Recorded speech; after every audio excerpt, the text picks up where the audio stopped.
Mazara, one of the top young stars in the game that nobody talks about. It's this in-state rivalry, the Houston Astros against the Texas Rangers, an AL West matchup here from Globe Life Park. And hello everybody, Justin Kutcher alongside CJ Netkowski. And CJ, we were talking with Astros manager AJ Hinch earlier today, and he told us this team hasn't quite hit its stride yet. That's kind of scary to think because they're 40-25.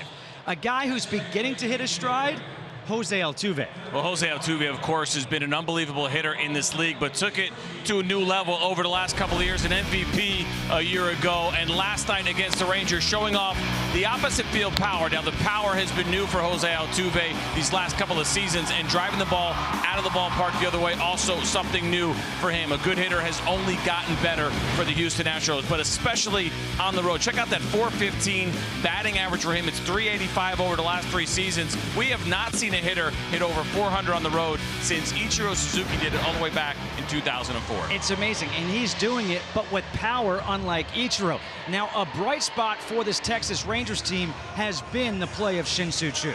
Choo has been great for the Rangers. He is back in the leadoff spot for Jeff Bannister's club, and he led off the game with a big home run against Justin Verlander, who is having a huge season. Now, Choo, of course, over the course of his career, has been a great on-base guy, and that's why he's back in the leadoff spot. Delano DeShields slides down to number 2, and at 35 years old, Choo continues to get it done. So the Astros have won the first 2 games of this series. The Rangers trying to get at least a game here tonight, can maybe salvage a series split.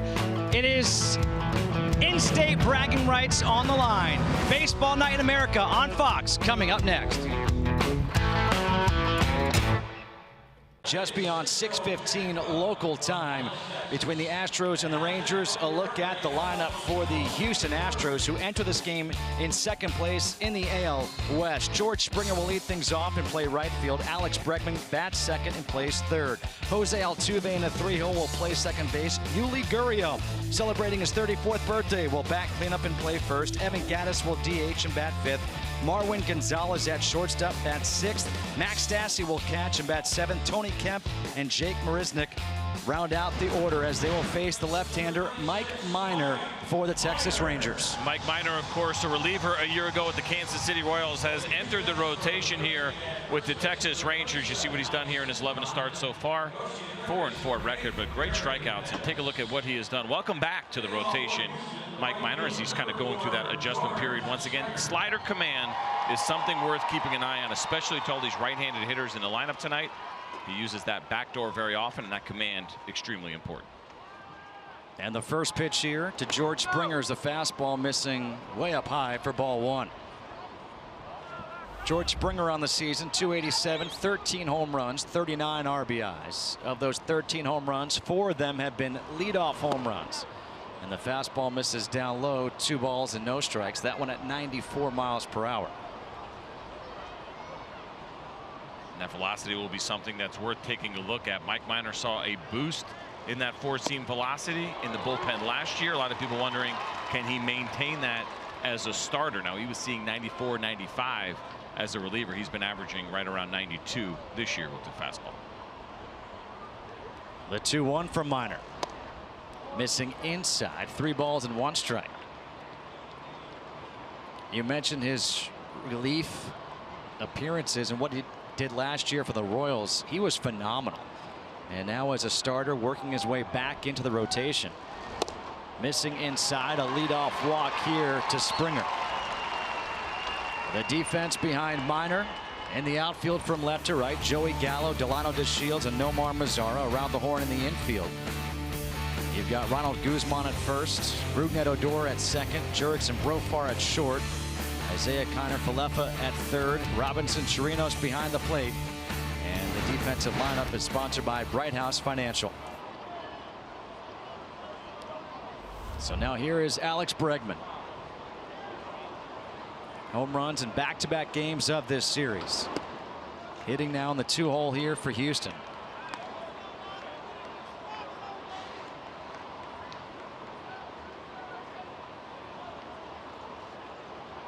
Springer on at first after a leadoff walk.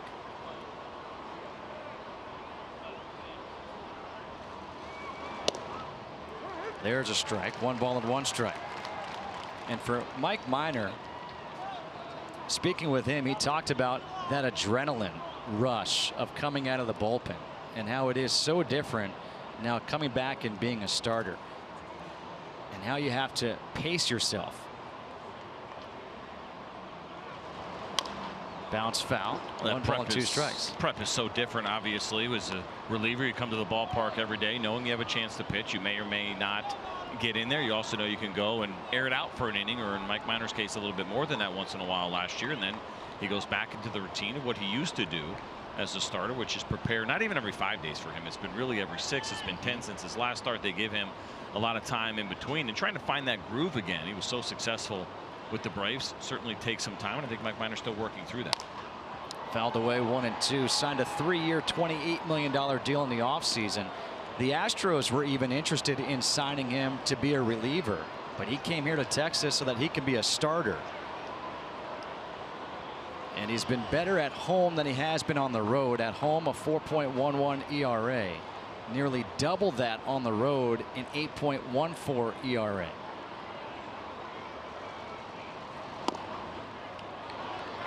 Missing the one inside. 2 balls and 2 strikes. So I mentioned the cutter, or I should say the slider for Mike Minor in the location. I mentioned how he'll use it what we call backdoor away from righties, but he'll also bury it in like that to right-handers and try to get them to swing over the top and chase it. More often than not, that pitch will be on the black or in off the plate. Bregman in the air to left field. Joey Gallo back by the warning track, and this one hops the wall. Springer rounding third. He's going to be waved home. No throw. RBI double for Alex Bregman.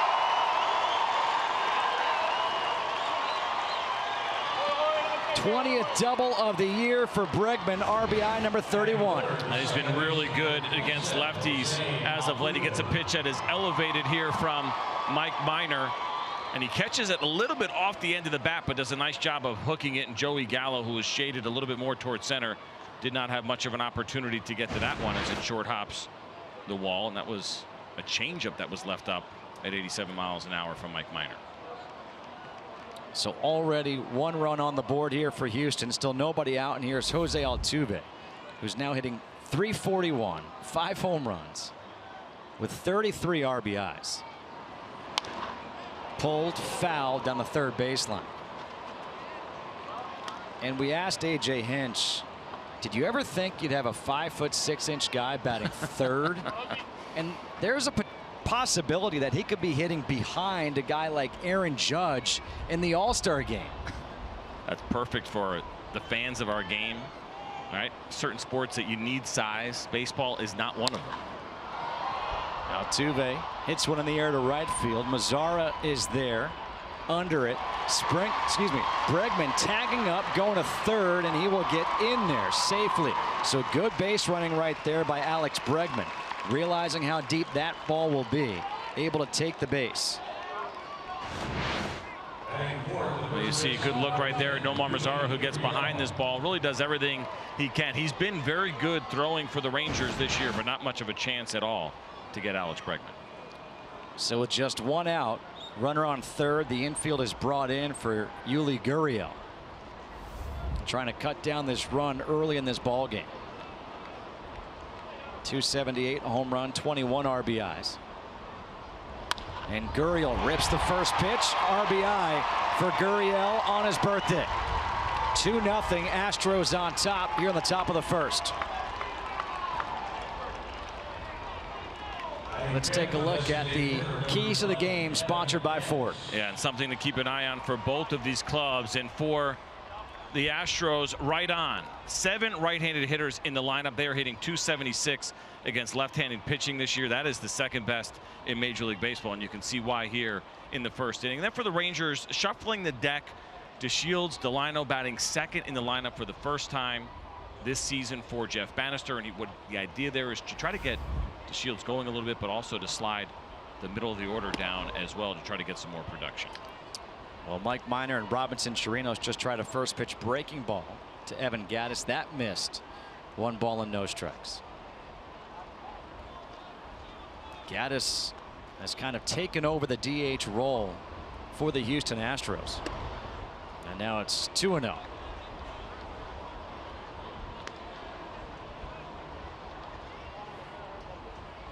Minor struggling here in this first inning. A leadoff walk to Springer came around to score on the RBI double by Bregman. Good base running.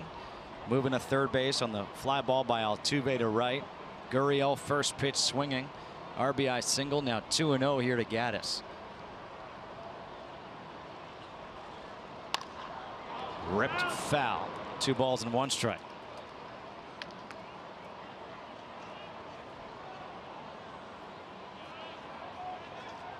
Evan Gaddis, his last 11 games, 6 home runs, 14 RBIs.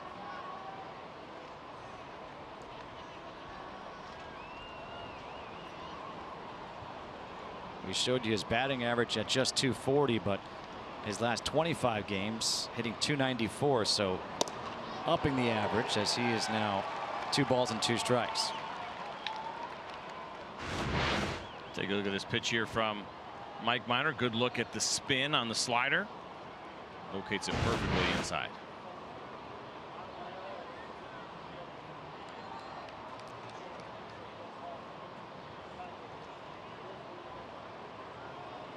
The 2-2. Fastball is outside. Now 3 balls and 2 strikes.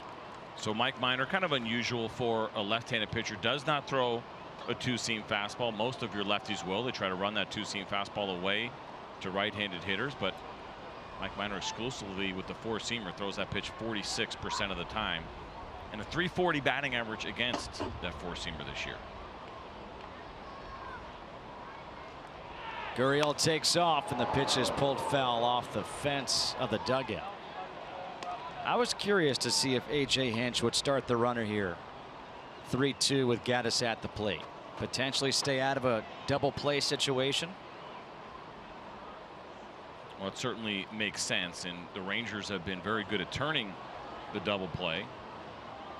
Something they have done well over the years, and even doing it without Elvis Andrus, of course, their star shortstop, who was out for the first time in his career. But the Rangers have turned 60 double plays this year. That's 9th in baseball. Another 3-2, not going this time. A ground ball to Connor Falefa, and there is the double play. They don't start the runner this time, and it doesn't pay off for Houston, but they get 2 runs here. It's Little League Day here on Fox, and hey, what do you know? CJ even played some Little League. Who is that goof? Bottom half of the first coming up. 2-0 Houston.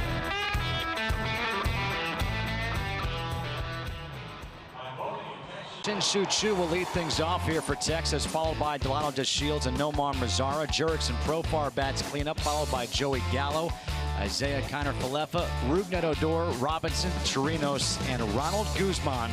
And they will face Charlie Morton, who has been fantastic this year, snapping his 10-game winning streak in his last start. 7-1 so far this year. He's had a monster season. The only thing that really sticks out, those 11 home runs. The long ball has been a little bit of an issue for Charlie Morton, but a fantastic season. Kind of difficult to poke some holes in his year, but if you're looking for anything, that would be the one area for Charlie Morton. Inside, 2 balls and no strikes. Here to Chew. So here's the scouting report for Morton. I say 4 over 2, meaning 4-seamers over 2-seamers. The usage has gone extremely high when you look at his career track, and the spin is in. The curveball, something the Astros wanted to see him use more of, and he has, and he used it and has used it incredibly well this season. He throws that pitch 30% of the time, and the batting average against his curveball this season is a measly 128. There is the curveball missing, falling behind to Chew. 3 balls and 1 strike. You saw that note on Chew, who has reached base in 24 straight games. Led off last night with a home run. 3-1 off the end of the bat to right field, and there is Springer coming in to make the catch. 1 away. Our defensive lineup sponsored by Bright House Financial. In the outfield, we just saw Springer make the play in right, Jake Marisnick in center, Tony Kemp in left. Around the horn in the infield, Yuli Gurriel at first, Jose Altuve at second, Marwin Gonzalez at short, Alex Bregman At third, Max Stassi is behind the plate. You might be saying, well, what about Carlos Correa at short, the stud shortstop? He is still day-to-day. I guess you could say it's an oblique injury. He felt it on a swing, and he has missed what will be 3 games now, and he says he's ready, and even the training staff believes that he's pretty close, but it sounds like the Astros are going to play it safe. They have an off day Monday, and so if they give Carlos Correa off tomorrow, then they can give him that off day Monday and likely put him back in the lineup on Tuesday. So it ends up being 5 days when it's all said and done with no disabled list trip. 3 balls and no strikes to DeShields, and you know, you really can't blame AJ Hinch for trying to exercise a little bit of extra caution when it comes to a stud like Carlos Correa. Here you are entering this game just 1 game back in the AL West to the Seattle Mariners. This is the injury to Correa. You can see that grimace on the swing, then he goes to the oblique. And that's just one of those injuries, and we talk about this all the time in the game, how careful you want to be in those spots, because if you don't take care of it, it could turn into a nagging situation that lasts the entire year. And Carlos Correa is just too important to the Astros to allow that to happen, and so they're in a position, even though they're in a little bit of a dogfight right now with the Mariners, this is a really good team that can afford to give Carlos Correa a couple of extra days for safety. Nomar Mazara, 266, 14 home runs, 41 RBIs. Had a couple last night against Justin Verlander. He takes that first pitch curveball for a strike. Charlie Morton has struggled with his command so far. 7 of his 10 pitches now have been for balls here in the first inning. And he's got 1 out, runner on at first. In the air, deep center field, going back is Marisnick. Marisnick in front of the warning track will make the catch, and back to first base goes DeShields. So allowed out by Mazara, but 2 away. Number 19, Jurickson Profar. Now to bring up Jurickson Profar. You know, we talk about some of the great young stars in baseball. Carlos Correa, this kid right here, Jurickson Profar.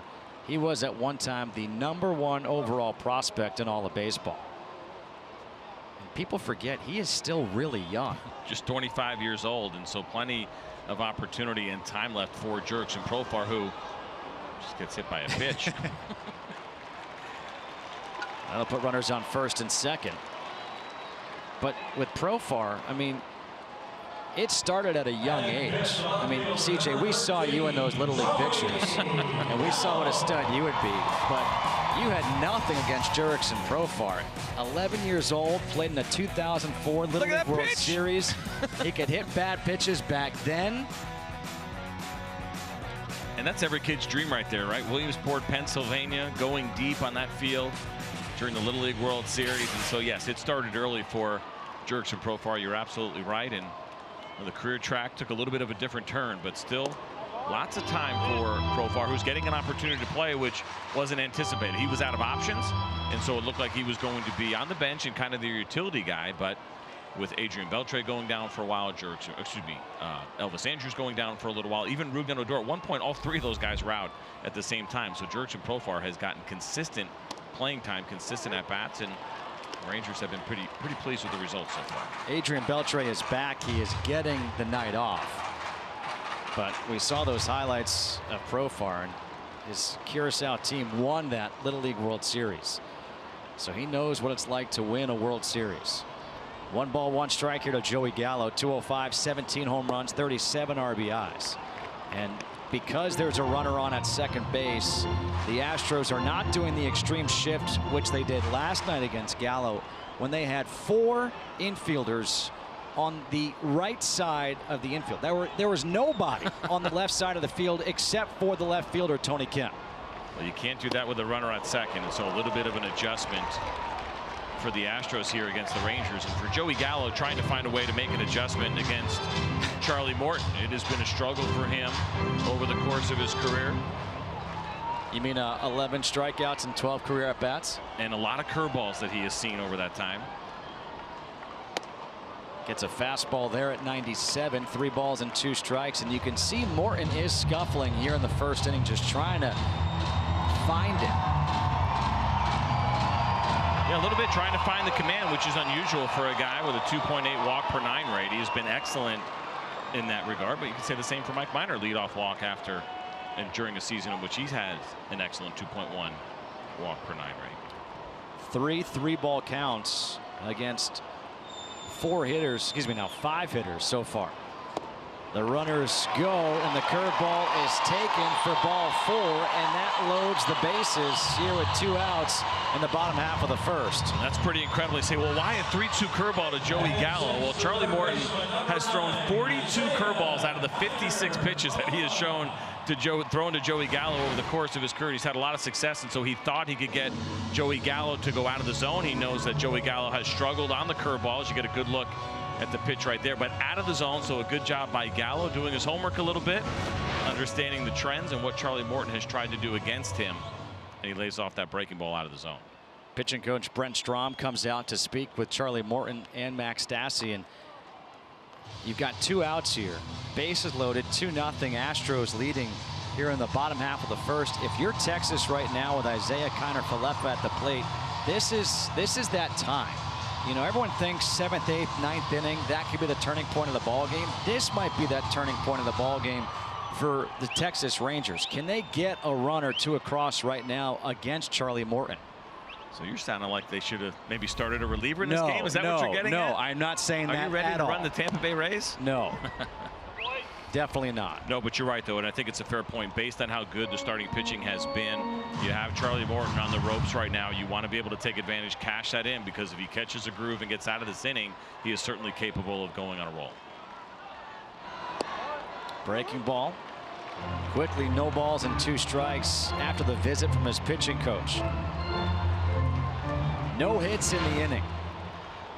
There's the breaking ball. We've talked about it already a bunch here with Charlie Morton, how good it is, what a successful pitch it has been for him. The 0-2. Fastball paints the outside corner, and he gets out of the jam. A couple of walks, a hit batter, but the Rangers leave the bases loaded here in the first. Charlie Morton went to the fastball, and he paints it. It's 2-0 Astros.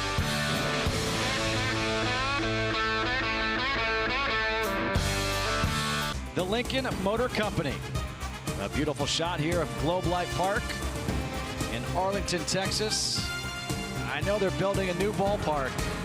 It's under construction right by Jerry's Worlds. It'll be ready for 2020. But this is still one of my favorite ballparks. Yeah, beautiful ballpark here in Arlington. Fans certainly, though, excited about the idea of the new one opening up, as you mentioned, 2020. Get a roof on this place will be nice. That's what I think they're most excited about. Sure, no doubt about it. I mean, no reason to bring a fan anymore.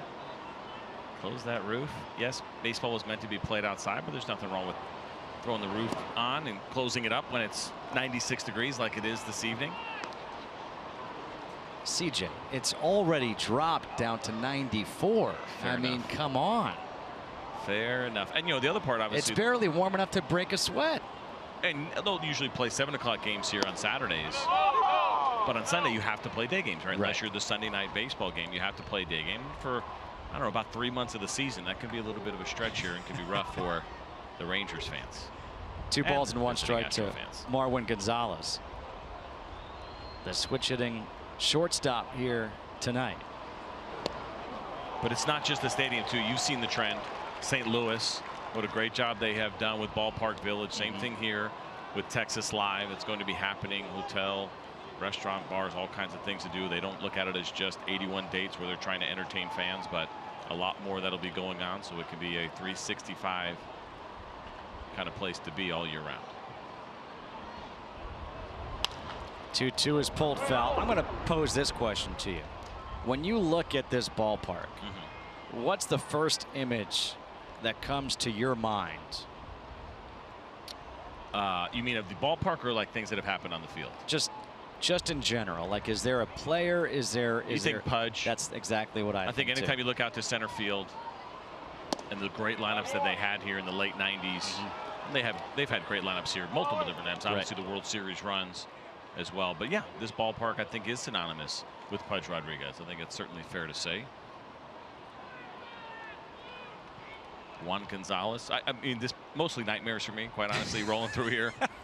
3 days couldn't go fast enough. 3 balls, 2 strikes. The count here to Gonzalez. You walk down to Jeff Bannister's office. Here's a long hallway, and as the manager of the Rangers, and as you walk down the hallway, they have pictures of Ranger greats, and it's like my hallway of horrors. Like you go down, there's Juan Gonzalez, there's Pudge, there's Rafael Palmeiro, and you just keep kind of going up and down the line. The great sluggers that they had here all the years. I just kind of duck and try to get out of there before I let up another hit. Another 3-2 in the air to right center. Delano DeShields on the run, makes a spectacular catch. Mike Minor gives him an ovation. Wow. Well, Delano DeShields has done an excellent job here defensively. Most of last year, he played left field, and then this year they decided to make him the everyday center fielder, and you see the great jump, and he just glides. He has got excellent speed. He's one of the fastest in the game. Look at the focus right there as Delano DeShields watches that ball right into his glove. Tremendous play. Remember, too, here in Arlington, that ball carries really well to right center field. Not as much as it used to when this place first opened, but it still carries, and could be a pretty tough right center field to cover, and Mike Minor certainly appreciates the effort from Delano DeShields. Max Stassi first pitch to shortstop. Profar from the outfield grass. A long throw makes the play. 2 away.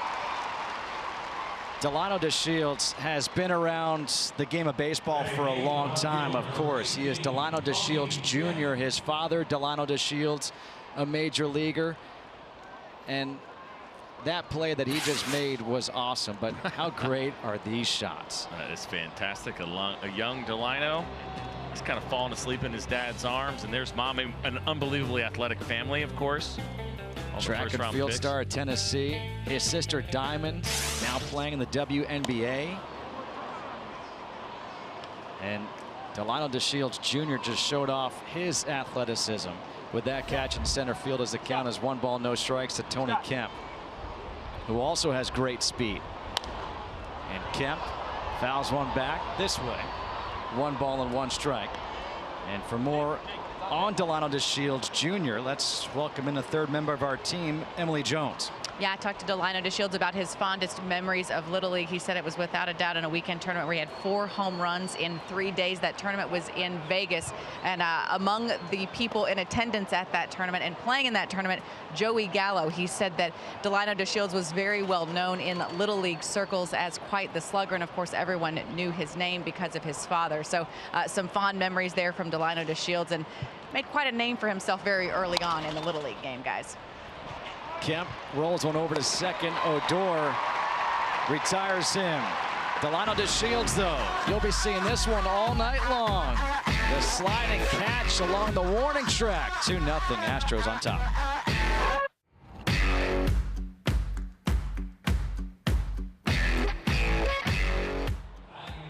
Takes him out to the ball game. Bottom half of the second here in Arlington, 2-0. Astros lead the Rangers. Charlie Morton got out of that first inning with the bases loaded. No hits in the inning, 2 walks, a hit batter. And now he'll face Rougned Odor. And Odor chases the high fastball, fouls it into the mid of Max Stassi, 0-1. Odor's numbers, 211, a home run, 14 RBIs.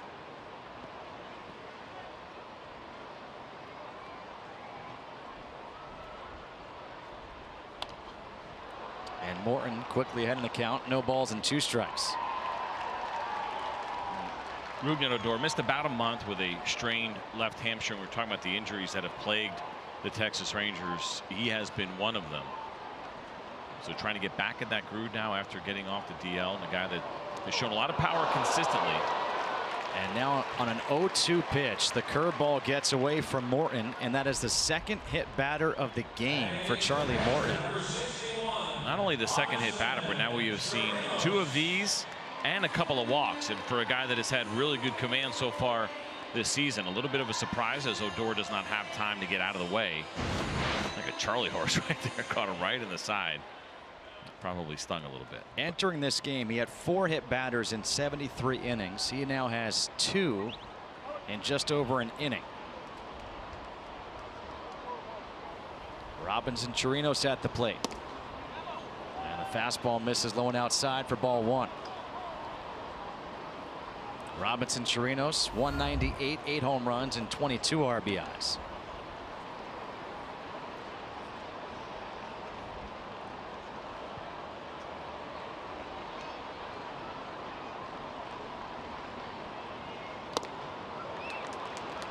One ball and 1 strike. So I wonder if we'll see Charlie Morton go to that fastball a little bit more. We saw how he finished off the inning after the visit from Brent Strom, the pitching coach here with the Astros. He went fastball, curveball, fastball, and had excellent command and his good velocity on the fastball. And that's been a big part of what has happened here with the Astros and the usage. They love Charlie Morton's 4-seam fastball. Have encouraged him to use it more these 2 years, and he has. You see that one at 95 miles per hour. How about the story of Charlie Morton, though? I mean, here he was. He signed a 2-year deal with Houston prior to last year. He wasn't sure if he was going to even play baseball anymore. And then the Astros come in and sign him for 2 years.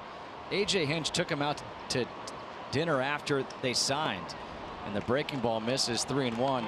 And Charlie Morton actually asked A.J., why'd you guys give me a 2-year deal? I mean, he was surprised about it. Take it and run. Don't ask questions. And this is it. He had so many injuries throughout the course of his career, and I asked him, you know, what's the difference with you now? I mean, here you are throwing 97, 98 miles per hour, and he paints the outside corner for strike 2. He said, I'm healthy. I'm finally healthy. You saw the plethora of injuries that he's dealt with, and he's finally back to being healthy. And he said right when he entered free agency about a year and a half or so ago, he said the ball was coming out of his hand really, really well. But he misses here, and after a hit batter, a walk. So think about what he has done so far. A walk, hit batter, walk in the first. A hit batter, a walk here in the second. Still no hits for Texas, and yet here they've had 5 base runners. We mentioned it last inning as far as cashing in and how important that's going to be for the Rangers, because you don't know how often you're going to get these opportunities. Here's a curveball that bounced and hit Jurickson Profar. There's one that was ball 4 to Joey Gallo, and then the one that hit Rougned Odor to kick off this inning. And so that's been a little bit of an issue. But you're right.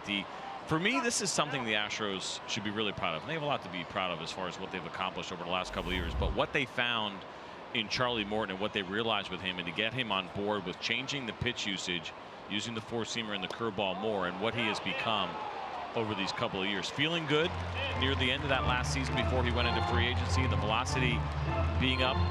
The previous 5 years, or the 5 years now, the last 5, fastball was averaging 93, 93, 92. He goes to the Astros, 96 and 96 each of the last 2 years. So the velocity has really spiked.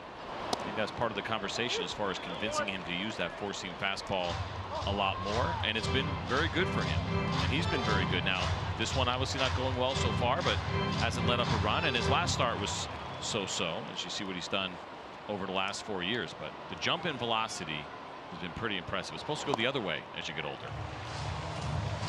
And now he has fallen behind here, 3 balls and 1 strike to the 9-hole hitter Ronald Guzman. CJ, as a pitcher, when you can't find the command of either your first or second best pitch, what are you thinking out there? Hoping that you have a plan C. You know, quite honestly, when you're struggling. Mike Lucina, one of my favorites of all time, because he was one of the most consistent pitchers of his generation by far. He was unbelievably consistent. And I remember I got to play with him for a little while and asked him, I said, how do you do it, man? Like, I was so envious of his consistency. And I said, you know, how do you get there? And he said, as soon as plan A is not working, you immediately go to plan B. And if plan B is not working, then you immediately go to plan C until you figure it out. Where a lot of guys, they'll sit there and they'll continue to throw that same pitch until they get it. And if they don't get it, all of a sudden they're knocked out in the second or third inning. So having a contingency plan when things are going bad or not feeling right is really important. Another walk here by Charlie Morton. And that's going to bring Max Stassi out to the mound. And this will be the second mound visit already here in just the second inning now. Well, it's an unusual position for A.J. Hinch to be in as well, because you're leading 2-0. The Rangers have had 6 base runners. You got nobody out here in the second inning, and you feel like this thing could turn pretty quickly on Charlie Morton, but you certainly don't want to get anybody up this early in the game if you can avoid it. But another walker, another hit batter, and you may have to.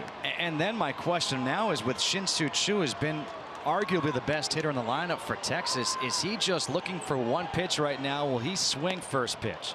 He'll take a ball on a curveball outside. Well, you know what's so interesting about watching Choo, and I've gotten to do this over the last couple of years, is there's times where he'll put together that 8 or 9 pitch at bat, work a pitcher really well, and then there's times he'll go all Jose Altuve on you and swing at the first pitch and go hacking. So I think as you see him swing at the first strike that he sees in this at bat, you never know which way he's going to go. If he sees something that he likes in a situation like this, he's going to go after it. And he's a veteran hitter who has earned that trust from Jeff Bannister.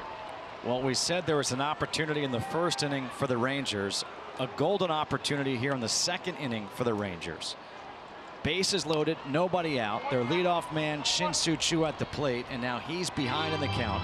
1 ball and 2 strikes. The next pitch will be pitch number 40 in the game for Charlie Morton, who had his 10-game winning streak snaps in his last start against Boston when he went 5 1/3, 9 hits, 6 runs, 1 walk, 7 strikeouts. 1-2 goes back to the curveball and gets the strikeout. Second strikeout of the game for Morton.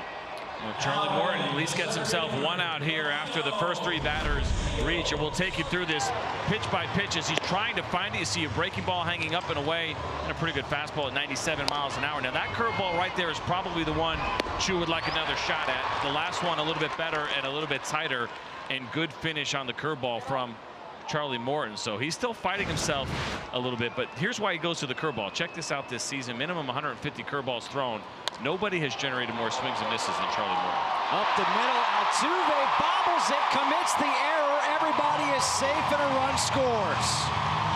He was trying to hustle to turn 2 because of the speed of Delano DeShields, and instead they did not get any outs. It almost looked like Charlie Morton was going to get out of this inning after the strikeout and what could have potentially been a double play. Here's a look at this chopper right here. Easy high hopper to Jose Altuve, but you're right, probably trying to rush a little bit when you have a speedy runner, and the exchange was just not clean for Jose Altuve at all, and he doesn't get any outs, and the Rangers catch a big break on that error from Altuve. So that should be an E4 and an RBI for Delano DeShields, as you can't assume a double play. The base is still loaded now for Mazzara, and he takes the first pitch curveball for a strike.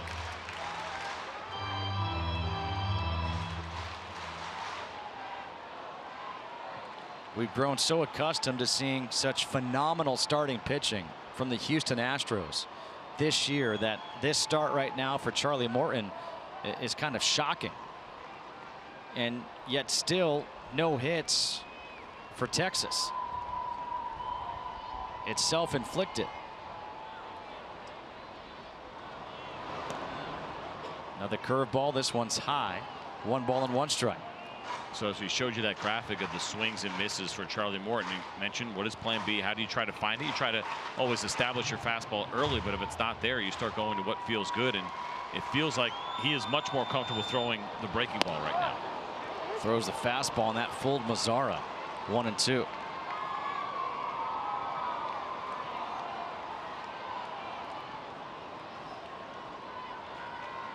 The Astros starting pitching since May 26th has an ERA of 5.19. 1-2 breaking ball to left field. Kemp shading his eyes from the sun. Here comes the throw home, tagging up Chirinos, and he will score to tie the game. A sacrifice fly for Nomar Mazzara, RBI number 42.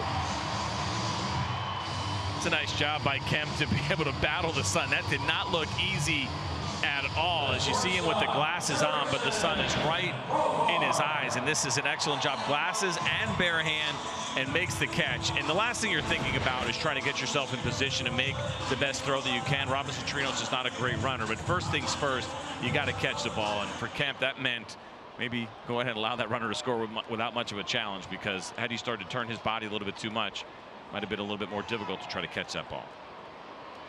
2-2 ball game. Now Jurickson Profar was hit by a pitch his first time up. First and second, 2 outs. Profar, first pitch, pops one up, foul.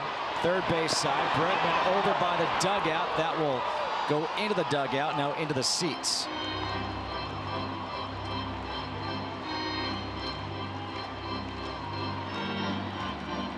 Alex Bregman, a college shortstop, playing third base for the Astros because they have Carlos Correa, and he has turned himself into a really good third baseman too. He does an excellent job over there, and the Astros have an incredible luxury that they can even put Marwin Gonzalez at short, leave Alex Bregman at third. He has adapted to that position extremely well.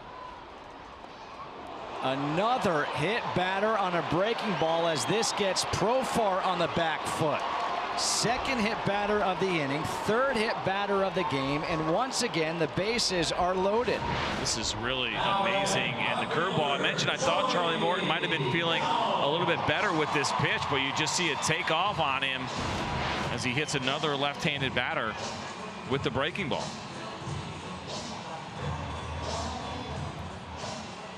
.24 balls versus 23 strikes. 3 hit batters. We're not through 2 innings, and that ties his career high. He has hit 3 batters in a game now 3 times as Gallo swings and misses at the first pitch. So it brings up a memory here, of course, with the Astros. Their radio guy, Steve Sparks, holds a record, former knuckleballer. When it comes to hit batters, the most consecutive hit batters, Steve Sparks hit 3 in a row. Now, why would I know that? Because he's not the only one with the record. I, too, once hit 3 batters in a row. It's official. Gallo skies one to left. Again, Kemp looking up into the sun, battling, able to make the catch and take a deep breath. Still no hits, but walks, hit batters, 2 runs across. We're through 2, tied at 2.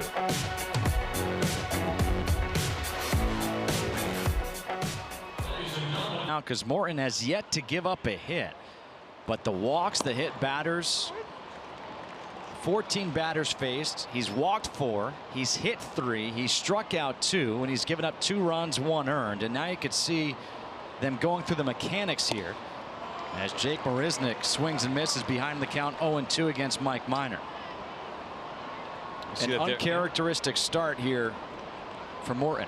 Pretty interesting to talk about kind of the arm swing, it looks like, and maybe some of the rotational stuff from Charlie Morton. You start to get a little bit too sideways and start to get a little bit too horizontal with the movement within your delivery. The pitches will take off on you a little bit. You'll lose feel, and as you see right there, they're going through kind of the separation of hands and what is happening afterwards, or at least what Brett Strom is seeing with Charlie Morton. You know what? It's not often we get to see that kind of a conversation or display. Usually it's just a conversation between a pitcher and a catcher, or a pitcher and his coach.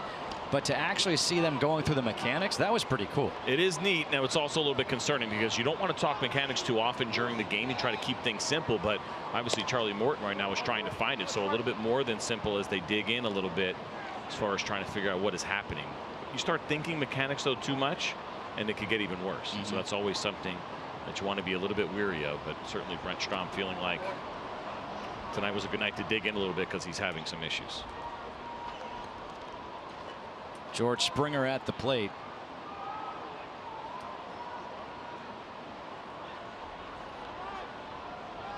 Two balls and no strikes here to Springer. Broken bat, flare. Profar going out, lays out, and can't make the play. A good effort by Jurickson Profar, but a broken bat single for George Springer. It wasn't hit very hard, but you're talking about a guy who is really strong, and George Springer does enough to get this into the outfield. Excellent effort by Jurickson Profar as he just misses that soft line drive. That bat dies a hero for George Springer as Alex Bregman will step to the plate, had the RBI double his first time up. One hop the wall out there in left field.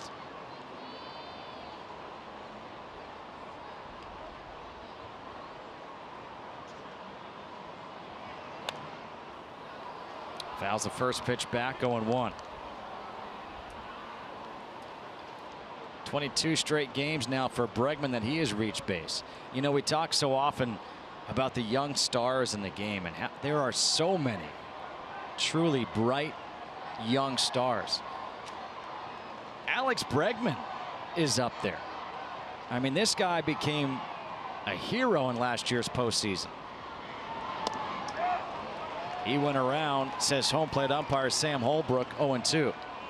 You're right. Like mentioned, going to third base, he's done a really nice job. He's been a really good hitter. As far as the Astros go, the way that this lineup is constructed, he fits in really well. He's very disciplined in what he does, is hit lefties well, and certainly in the postseason hit lefties, especially Rich Hill in that World Series, extremely well.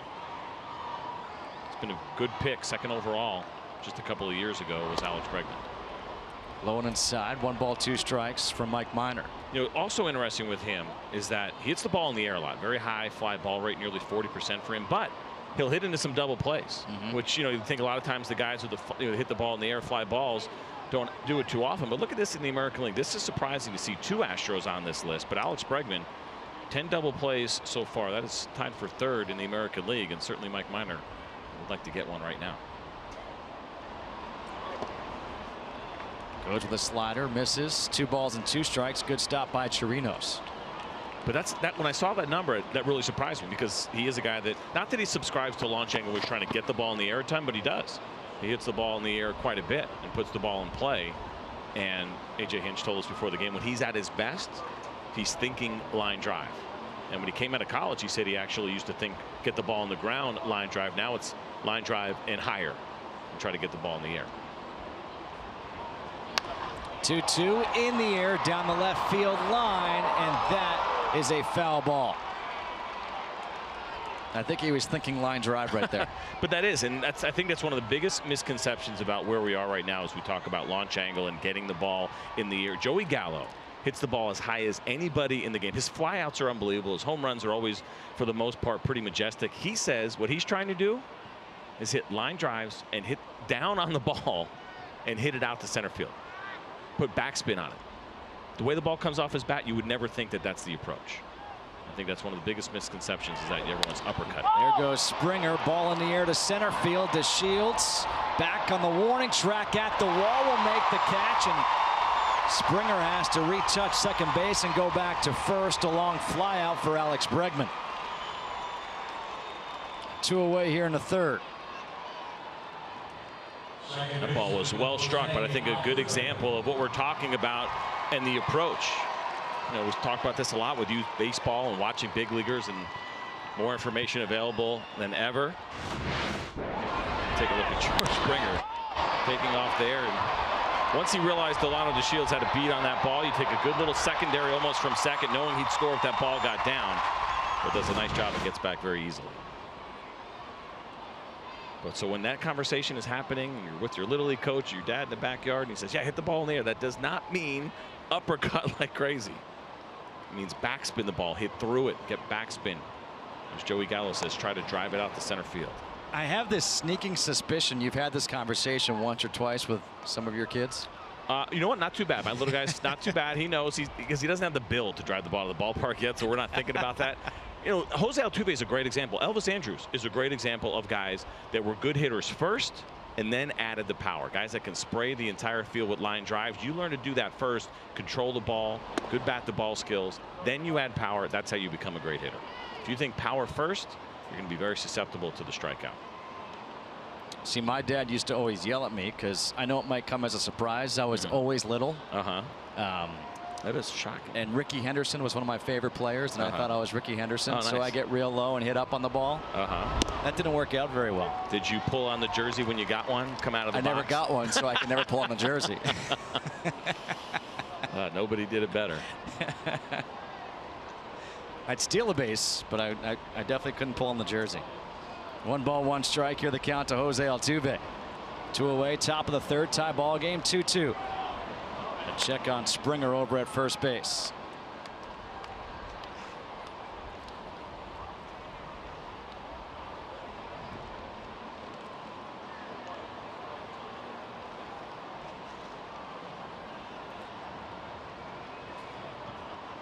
Springer 3 for 6 and stolen bases on the year. Another check on him.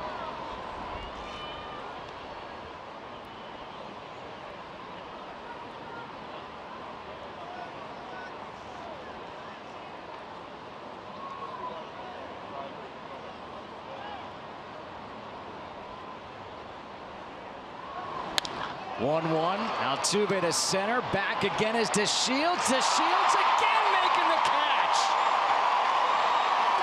He is having himself a ball game out there in center field. Everybody's up, standing for this one. 2-2 here in Texas.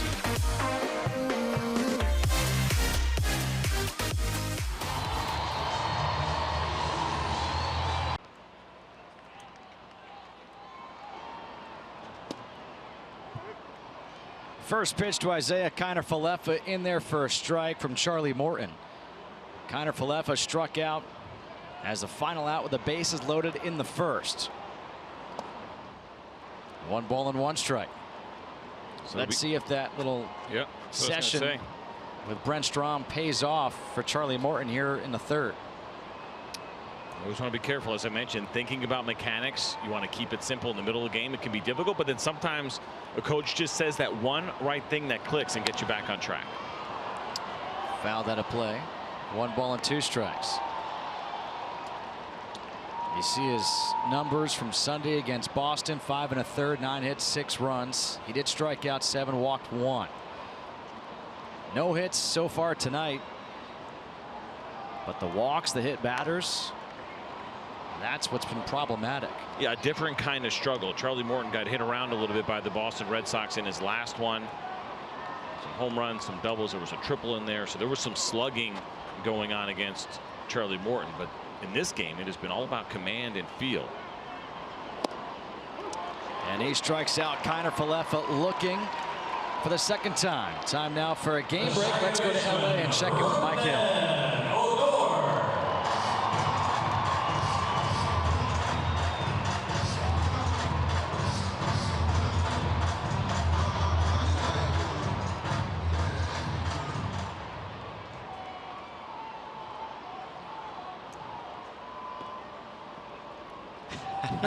Thanks, Mike. 2-2 ball game here, bottom half of the third. Rugen Odor chased the first pitch for a strike. Odor was hit by a pitch, leading off the second on an 0-2 count. Came around to score a run on the RBI error, ground out, fielder's choice by Delano DeShields. Backdoor breaking ball misses. 1 ball and 1 strike.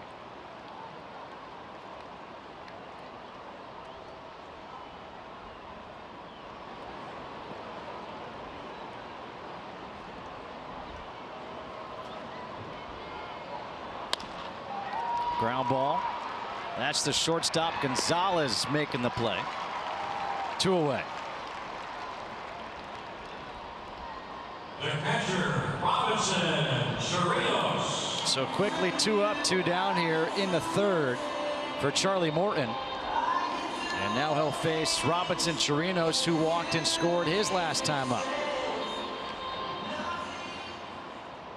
See, the overall year for Robinson Chirinos had been a backup pretty much his entire career. Last year, though, when Jonathan Lucroy was here, he was struggling. Chirinos had a really nice year, big power year, and eventually he took over the starting role, and Lucroy was traded to the Colorado Rockies before he headed into free agency and went to the A's. And Rangers had no problem turning over that starting catching job to Chirinos, who had been waiting for a while and did an excellent job as a backup. He's 34 years old, and really for the first time in his career getting that nod and expected to take on the bulk of the catching the entire season.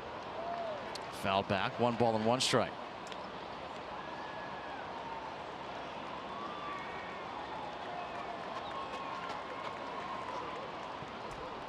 So that's the pitching coach, Brent Strom. Now on the opposite end of the dugout, maybe looking at the mechanics in a different way. Oh, no doubt. All the way down there on the far end of the dugout, right? The angle that he gets into Charlie Morton is what is happening on separation, right? You can see him from the side much better from that angle. That's the farthest you can go down in the dugout compared to, say, staying down where A.J. Hinch is on the other side of the dugout. So they're looking for, looked like, based on what the conversation that was happening in the dugout, maybe some hand separation, hand swing, what's happening once he starts to separate, whether it be front side or back side. He showed both kind of arms and what they were looking for, so it could be something as simple as the way he is taking the ball out of his glove. You'll do little things and not even pick up on it, not realizing that you're doing something different. 2-2, another hit batter. That is the 4th hit batter of the game for Charlie Morton. This coming on a 2-2 pitch. And you could see Morton walking off the mound right now, and he's so frustrated. This is all feel, and it just hasn't been there. And that's a 2-seam fastball with some run as you see it catch the jersey of Chirinos. And Brett Strong knows that his pitcher's out there struggling a little bit, and you feel so helpless, right? You dig in, you try to find something, you try to relay that as best you can, and you really want to get the most out of your pitcher, and you struggle along with him. These coaches care so much about their players. Guzman beats the shift, goes the other way. The first hit of the game for Texas. Kemp goes over to the line. Nobody covering third base. A double here for Ronald Guzman. Men at second and third. 2 outs here in the third. It's a nice job by Ronald Guzman, who so often does hit the ball to the right side. That's why the Astros have had the heavy shift, and this pitch is supposed to be in, and it was. It leaked back over the plate a little bit, but look at Guzman keeping his head down right here, bat the ball, driving it the other way. That's a beautiful swing from the big man. And it's certainly got to be encouraging when you go up against that shift, because if you're playing standard right there, pretty good chance your third baseman is going to catch that line out, or at least have a shot at it. So once again, Shin-Soo Choo has a chance to drive in a run, give his team a lead with 2 outs. First pitch in the air, center field. Back in the ball is Marisnick. Marisnick will make the catch on the run, and that will end it. So once again, Charlie Morton gets out of a jam. We have played 3 here in Arlington, and we're all tied up at 2.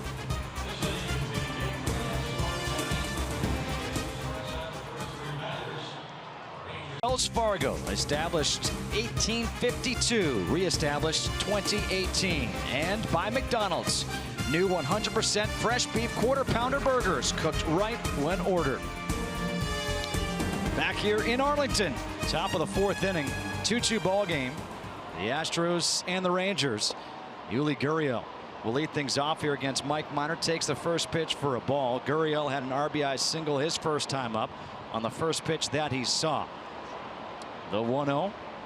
High and outside, 2 balls and no strikes. And we're joined now in the dugout by Elvis Andrus, the shortstop of the Texas Rangers, who has been on the DL since April 12th with that fracture of the right elbow. Elvis, first of all, thank you for joining us.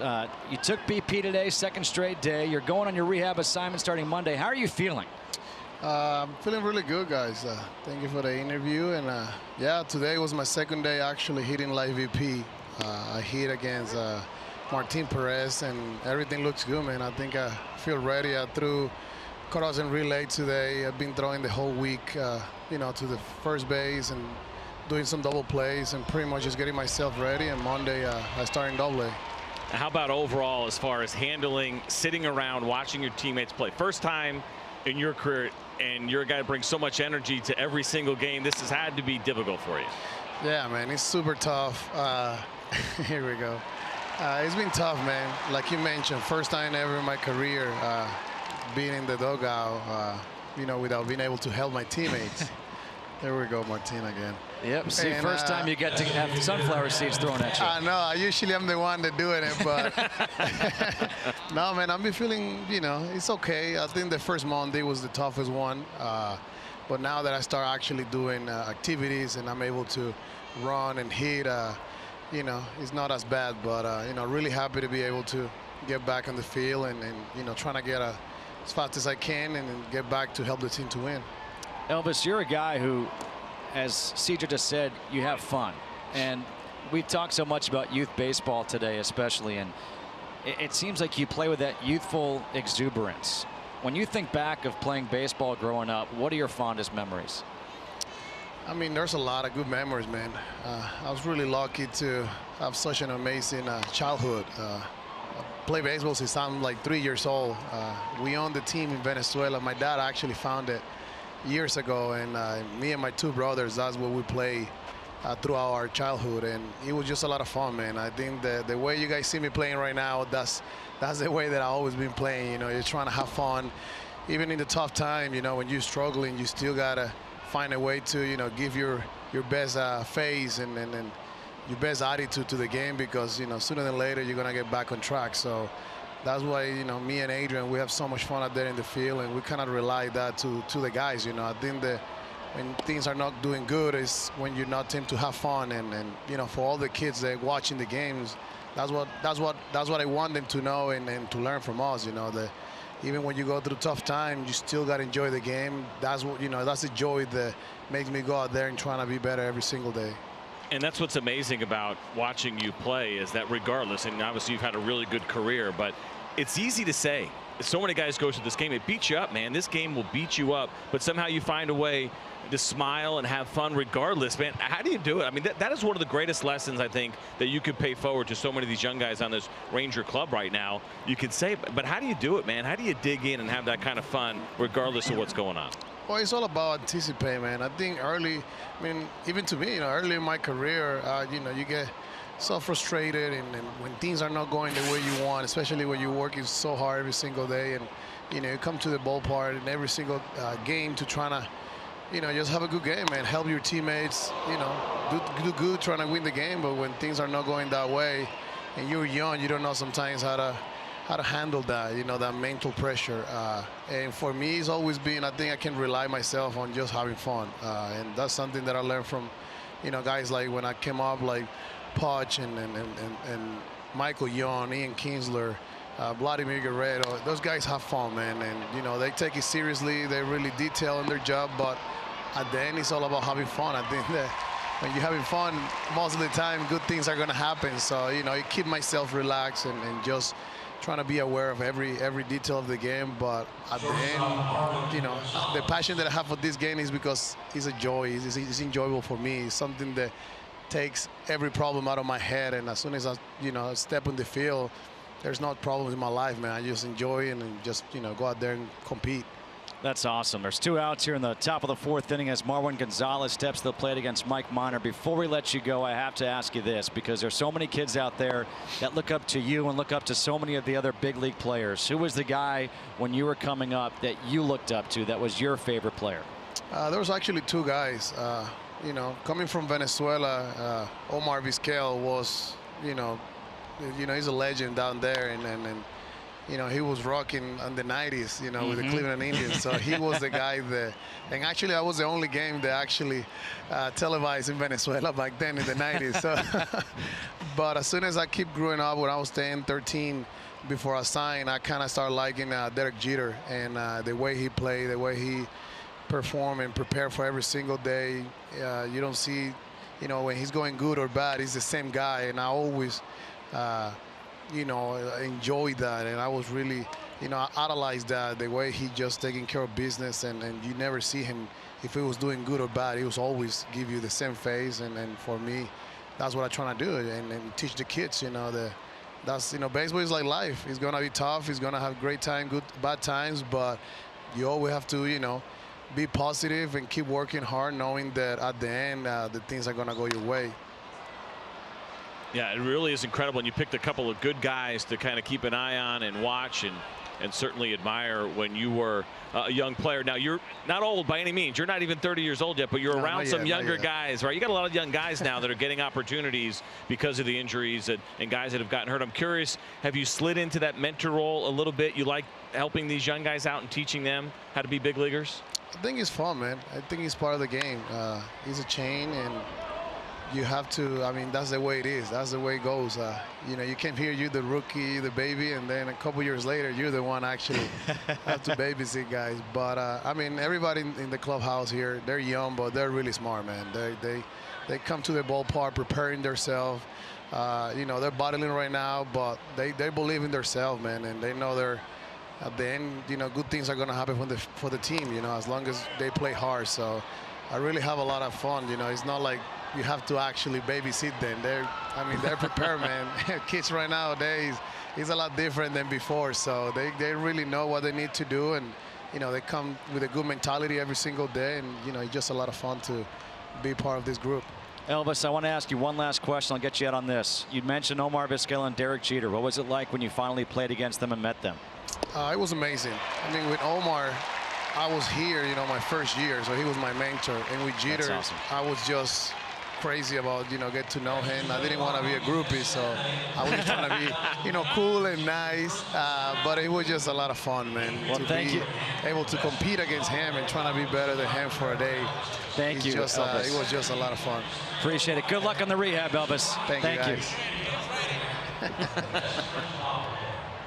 Incredible to watch as he is trying to find his groove, and you see 3 of them there to left-handed hitters with breaking balls, and then he got Robinson Chirinos with a 2-seam fastball that ran too far in. So the release point has been consistent for Charlie Morton as he continues to search and try to find it. And the 4-hit batters ties an American League record, last done by Orlando El Duque Hernandez, June 3rd, 2005, nearly 13 years ago to the day. That's amazing that it had been that long. In the National League, it happened twice last year. But in the American League, it's been a minute or two. That is incredible to see, but it's not over yet. Maybe we'll have a new record. Tying records. I don't think Charlie wants that. He does. Nobody wants it, and as long as nobody gets hurt, I wouldn't mind seeing it. Not gonna lie. The 0-2 is way outside to DeShields, who's had himself a ball game out in center field.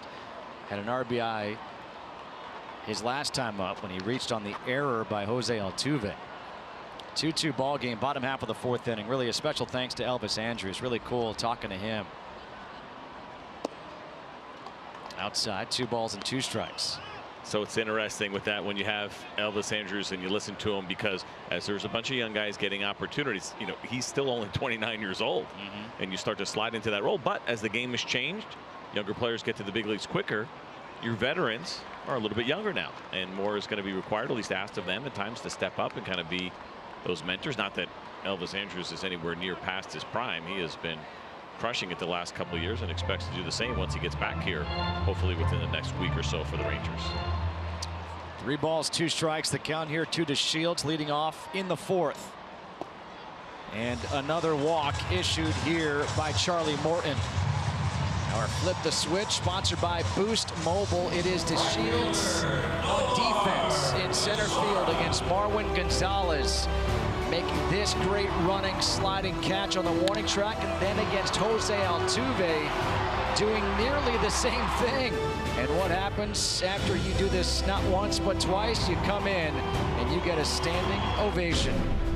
Not too often you see that for defense, but as I mentioned, Delano DeShields last year mostly playing left field with Carlos Gomez here with the Rangers, but the Rangers like what they saw when he had some opportunities and continues to work on his defense, and is really taking command and ownership of that center field position here in Arlington. Omar Mazara swinging at the first pitch, fouls it back. Mazara had a sacrifice fly to left field his last time up, 0 for 1. DeShields at first base can run. He's 12 for 14 in stolen bases. He was behind in the count, 0-2, and there goes DeShields. Mazara fouls it back, 0-2.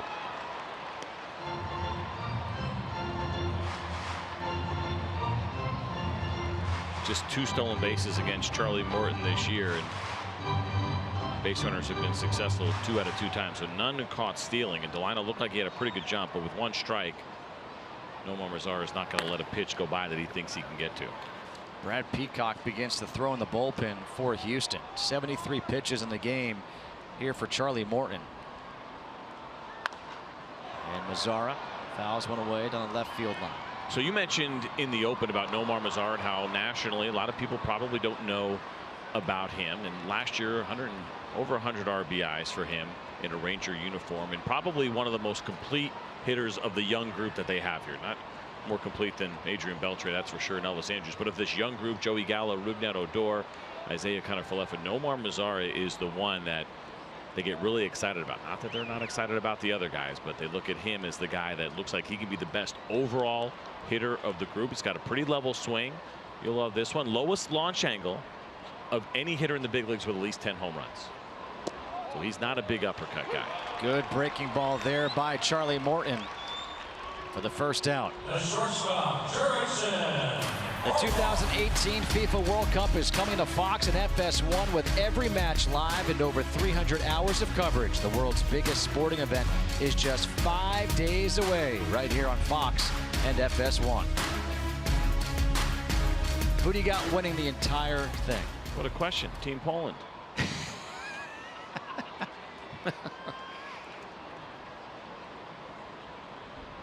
No hesitation. Yeah. Jurickson Profar has been hit twice by a pitch.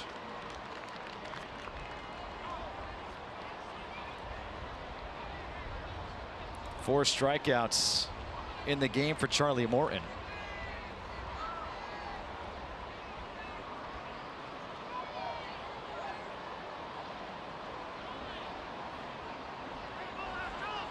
So you wonder a little bit, based on the fact that Jurickson Profar has been hit a couple of times and he's been with the breaking ball, that is Charlie Morton, is he hesitant at all? If he feels like the put away pitch is the curveball down and in and below the zone, but you haven't found it. It's a real battle for pitchers when they go through games like this and saying, do I keep trying to do it or do I just stay away from it? Comes in with a fastball, but well, think about this. I mean, he had DeShields down 0-2 and he couldn't put him away.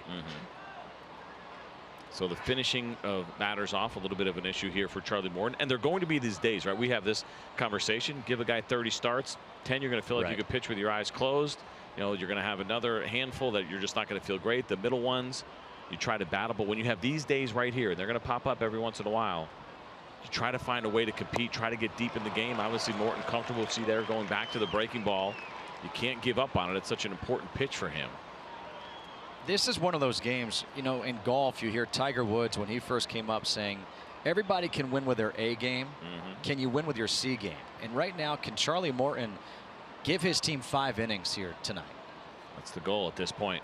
When you have that high pitch count and you're struggling the way that he has been struggling, that is absolutely part of the goal. Get deep in the game and somehow try to not beat your bullpen up and see another breaking ball there. And it's been 2 breaking balls, as I mentioned. Take a look at these from Charlie Morton and what he has dealt with against Jurickson Profar so far this evening. Be up here. Here they come. Watch it right here. Breaking balls. Good side view. Almost identical spots as you get near that left foot and the shin. And you see the reaction from Profar. As I mentioned, Charlie Morton not afraid to go back to that breaking pitch. He's shown it already a couple times in this at bat. Comes with a fastball, 96, 2 balls and 2 strikes. So say he hits him with the slowest of slow curveballs, right? He throws a 70-mile-an-hour curveball and he still hits him. You got to go out there, right? You got to at least talk about it. Say, what's going on, man? What'd I do to you? Because there's no intent. There's no way there's intent. And I haven't seen intent in any of these hit by pitches. But if you get hit a 3rd time, even if it's with a changeup, do you say a little something? No, I think you just laugh. Be like, what did I do to you? 2-2 to first. Unable to make the play is Gurriel, but back there is Altuve, and Gurriel able to get back to the bag to make the play. A nice job by Jose Altuve backing up the play, and Gurriel not giving up on it after it went under his glove. This is why you don't hang your head after you miss a ball. You're going to see Gurriel just come in. You see him turn around, a little bit of a reaction, but then he realizes there's a chance there's going to be a play, and Gurriel was saved by the shift right there. And that's why Jose Altuve was as far over as he was. 2 outs now for Joey Gallo. A walk and a fly out to left field. And the fastball's in there at 96. So it's not as if he doesn't have velocity here tonight. We've seen him at 96, seen him at 97. We've seen sharp break on the breaking ball. He just hasn't had the command. And he's thrown some good ones, and that's the part that frustrates you as a hitter, because you can't get comfortable, because you don't know if he's going to hang that breaking ball, if he's going to throw you the really good one right there that Joey Gallo just saw that's down. It reminds me of like an A.J. Burnett. Yeah. Wildly effective, right? You can't get comfortable. I mean, A.J. Burnett threw a no-hitter with, what was it? I think 7 walks. 7 walks. Yeah. Charlie Morton was trying that a little bit so far. It started out that way before the Rangers finally got their first hit when Ronald Guzman had a double last inning.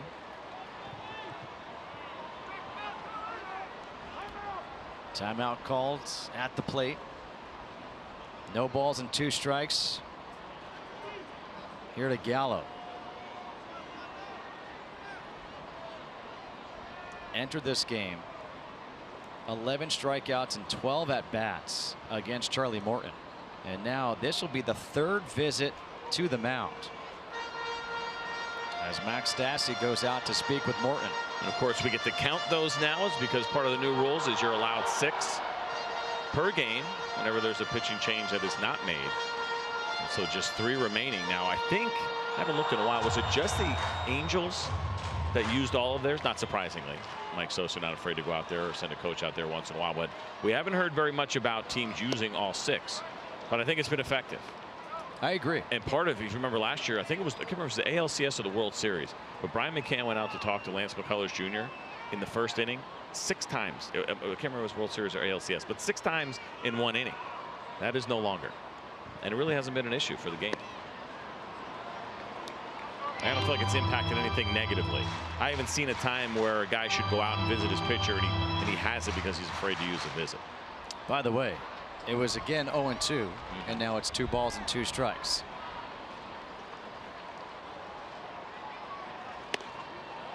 And now it's 3 balls and 2 strikes.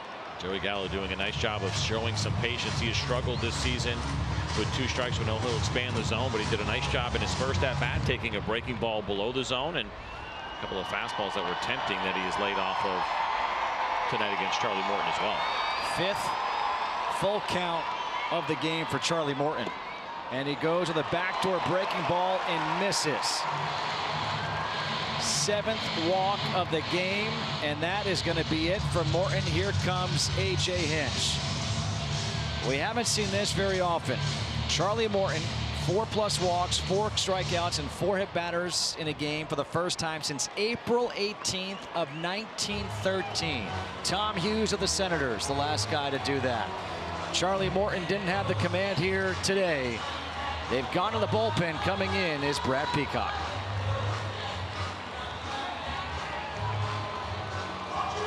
From the get-go, 3 2/3, just 1 hit, 2 runs, 1 earned. Walks, strikeouts, 4 hit batters. Brad Peacock comes in to face Isaiah Kiner-Falefa. So you're looking at here as you see the numbers for Brad Peacock, but 11 base runners for Charlie Morton, who's got a chance to get out of that with just 2 runs. That is not easy to do. The Rangers have left 8 on base so far in this game. 2 more are out there right now with 2 outs here in the 4th inning. Just take a look at the righty Peacock, who has got a fastball that sits at 93 miles an hour. Will throw the slider, curveball, and changeup as well to round out the repertoire. Kiner-Falefa rolls one over.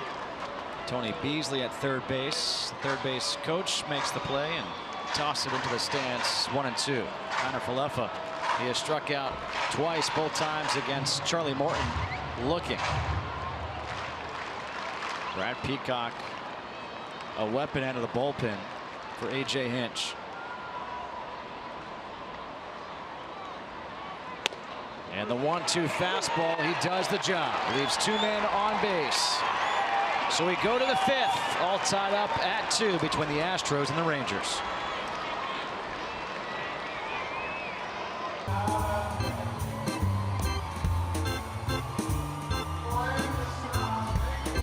Little League or youth sports, as Mike Minor. First pitch in the air. Max Stassi gets a hold of it, and that is long gone.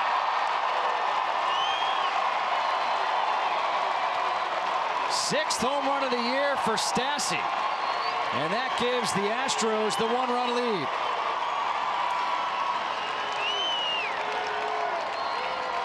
Maybe not what Mike Minor was expecting necessarily to start this inning. Stassi has been very good against lefties. He comes into this one hitting .381 against southpaw, so certainly somebody you got to keep an eye on, but I'm not sure Mike Minor was necessarily expecting this from the Astros catcher. Jumping on that first pitch as Tony Kemp steps in, and Kemp jumping on the first pitch to right field. Mazzara, that's over his head. Kemp can run, and he's going to hold up there at 2nd base with a double. So a home run and now a double.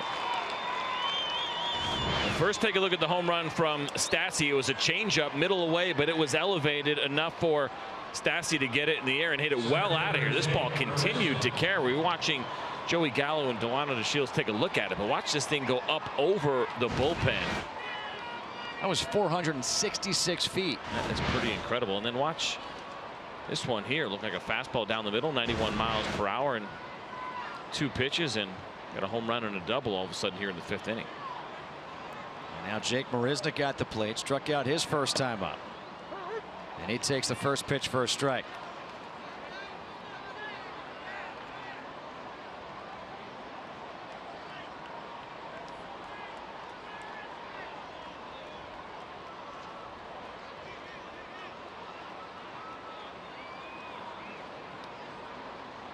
Minor just trying to take a deep breath right now. The 0-1. Marisnick shows bunt, bunts it foul. No balls and 2 strikes here to Marisnick. This is Little League Day here on Fox. We've seen pictures of some of these players back when they were playing. So cool to see what they looked like back then. Some of them look the same. We saw a picture of Adrian Beltre. I'm pretty sure he hasn't changed a bit. Well, that picture, he was 15 years old, and so he signed just a year later. And he was in a Dodgers uniform. As Marisnick goes down swinging for the first out of the inning. Little League is both baseball, it's softball, and right now let's check in with Emily Jones, who has a couple of special softball guests. Yeah, it's a big weekend here in North Texas as part of Little League Baseball's urban initiative. They're having a softball jamboree here in North Texas. Pleased to be joined by a couple of the players in that from Eagle Lake, which is around the Houston area, Jalissa Barboza. What has this weekend been like for you guys to come here, play baseball, be around other girls your age playing the sport you love? It's been like fun, like really fun, you know, because like we get to steal, you know, score some, you know, runs. That's always fun to score runs. Macy Romo, for you, what has this program been like? What has playing softball been like? I know they teach you courage and loyalty, things that are going to help you throughout your life. How has softball impacted you? It helps me a lot with like having fun, being out there with my friends and stuff like that. For you being from around the Houston area, how cool is it to come to a visiting stadium and see the Astros in action, Jalissa? It's like great because, you know, we get to like know what other stadiums are like, how different they are. And I know for you, Macy, you mentioned that the coaches have been a huge part in this process for you. What would you like to say about them or to them? Like, they're really fun to have around. They actually teach us the stuff we need to know for our games, and they help us a lot. Okay, I know. I promised you guys you could give a shout out. You got one shout out. Coach Delilah. Okay, that's a coach. That's a good one. About you? To my family and my softball sisters. Okay, sounds great. Guys, obviously some softball doing good works here. Thanks, Emily. That is awesome. And, you know, I think talking and listening to the girls as Emily's talking to them, thinking about the coaches, and we talk about the kids a lot. Obviously, they're the most important, but the volunteer coaches, the Little League, the youth coaches, they play such a vital role. Everyone remembers the good coaches that they had when they were kids, whether it's when you're real young, whether you're in high school, even at the professional level. Such an opportunity to impact young athletes, and such an important role, and so many of them volunteers giving up their time, and so we certainly appreciate the great work that they do as well.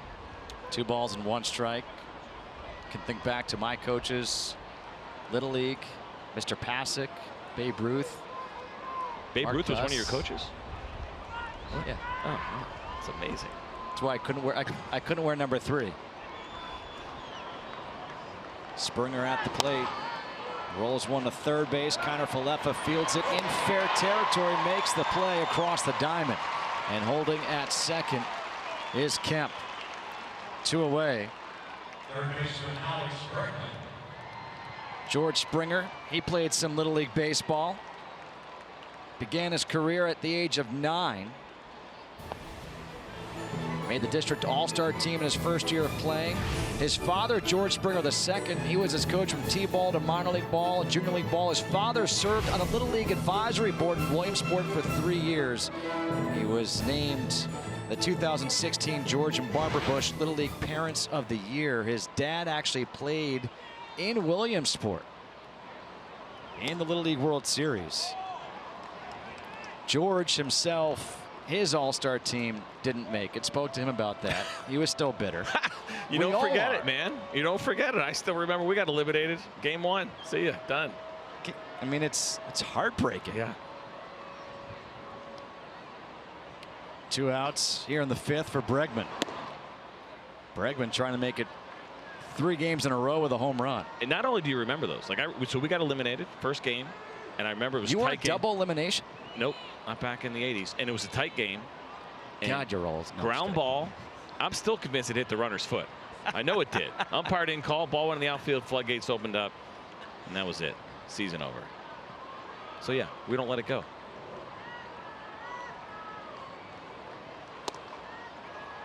Three balls and no strikes. Have you ever been to Williamsport? Yeah, so I actually went to camp there. I don't know if they still have it. They have a Little League camp there. They did when I was younger, and I did it when I was 9, and then again I think when I was 11 or 12, a 2-week camp, which to me was the greatest thing in the world. Now as a parent, I realized why my parents were on board as well. Yeah, we'll see you in 2 weeks. Sleepover camp, but yeah, got to play on that field and all the other fields around it. It was fantastic. There's a strike. Bregman thought it was ball 4. 3 balls and 1 strike. Well, Alex Bregman is really starting to establish himself as one of the more disciplined hitters in the game, and I think the idea of getting that kind of respect a little bit from umpires. This is a guy that is extremely disciplined, knows the strike zone really, really well. A.J. Hinch was talking about that before the game, and he said there was a pitch that was called a strike. It was 2 inches off, and you never know whether you want to believe your players or not. Pops this one up, and he is not happy. Odor behind the bag at second on the outfield grass will make the catch. Well, Max Stassi, first pitch, 466 feet. That's where it landed, and he gives his team the 1-run lead.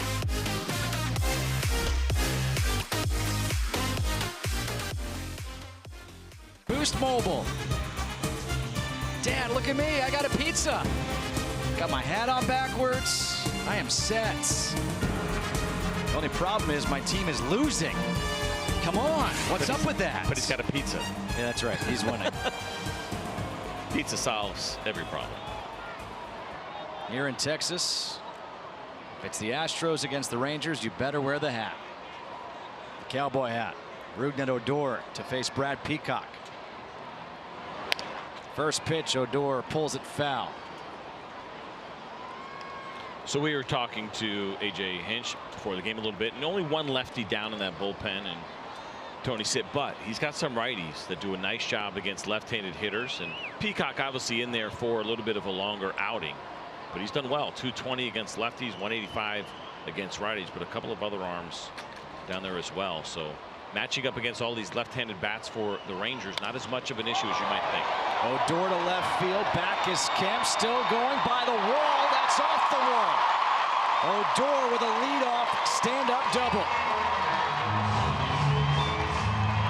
9th double of the year for Rougned Odor.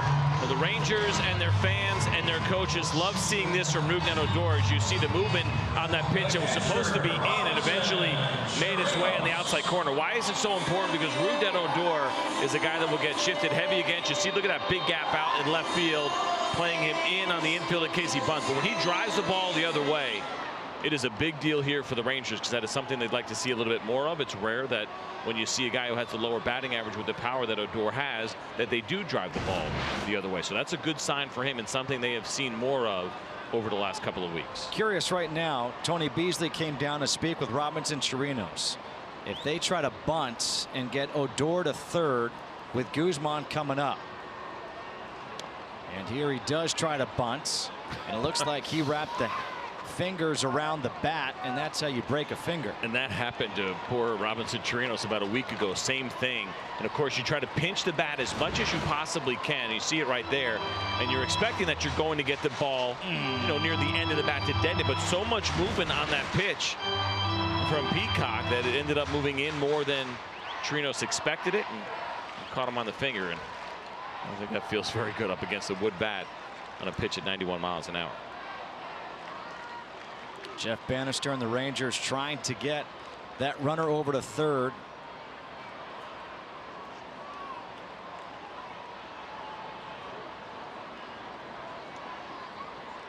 Chirinos again squares around, takes it back as the pitch is low and outside. 1 ball and 1 strike. People talk about bunting, and if they like it, if they don't like it, call me old school, call me whatever you want. I am in favor of bunting right now, because here is Chirinos, who is sub 200 on the season. Get the guy over to third base with 1 out. and take your chances with Guzman coming up that he could hit a fly ball to get that run in. You can't look at everything in a vacuum, right? Where people say, well, here's the percentage and how often you would score that run. Sure, those numbers absolutely matter, but circumstances matter more. And so the matchup, pitcher hitter, matters a ton. Also, what has the guy been doing lately, right? If you get a guy that's struggling a little bit, the idea of getting down a sacrifice bunt, a lot of managers will look at that as a positive, try to get some positive mojo kind of going in his favor a little bit. Situation of the game, how late in the game is it, who's up next, all of those things. Well, he doesn't bunt, grounds one to the left side. Gonzalez comes to first for the out, and he gets the job done as Odor was going on contact to third base. Right now, let's go out to LA for a game break. Check in once again with Mike Hill.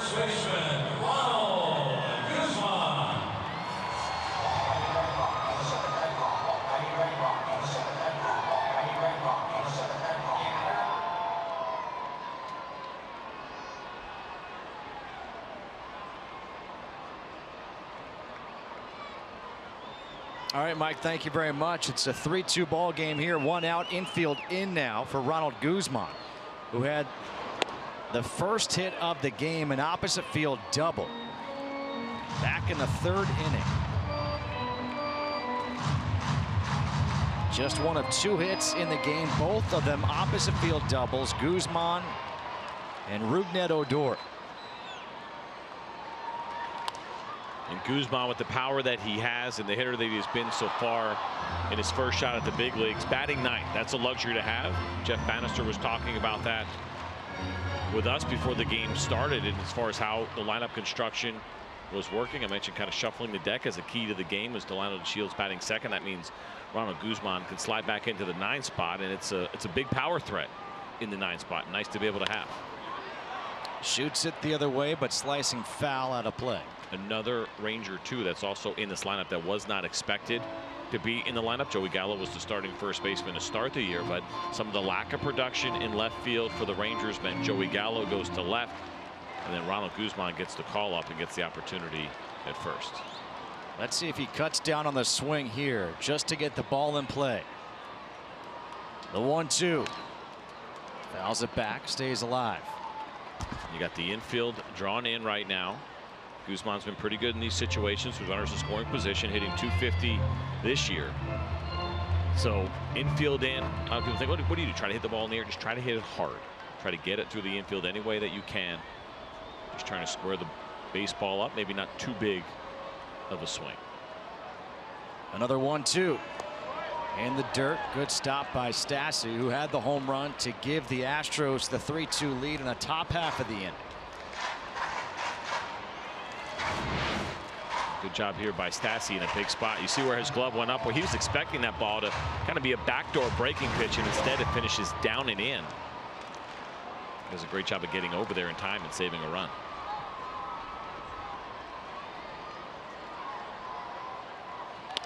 Two to left. That will get down. And coming in the store is Odor. An RBI single for Ronald Guzman.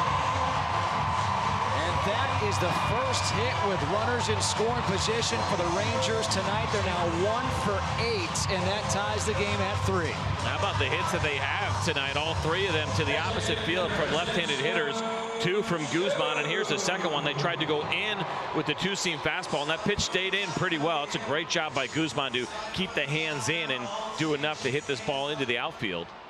And even though there haven't been very many hits, they have been good hits so far here tonight for the Rangers. How about hitters 1 through 6 for Texas? 0 for 10. Hitters 7 through 9, 3 for 5. We'll take that. Production at the bottom of the order, difficult to get. Now Shin-Soo Choo takes the first pitch for a strike. So that lead for Houston didn't last very long.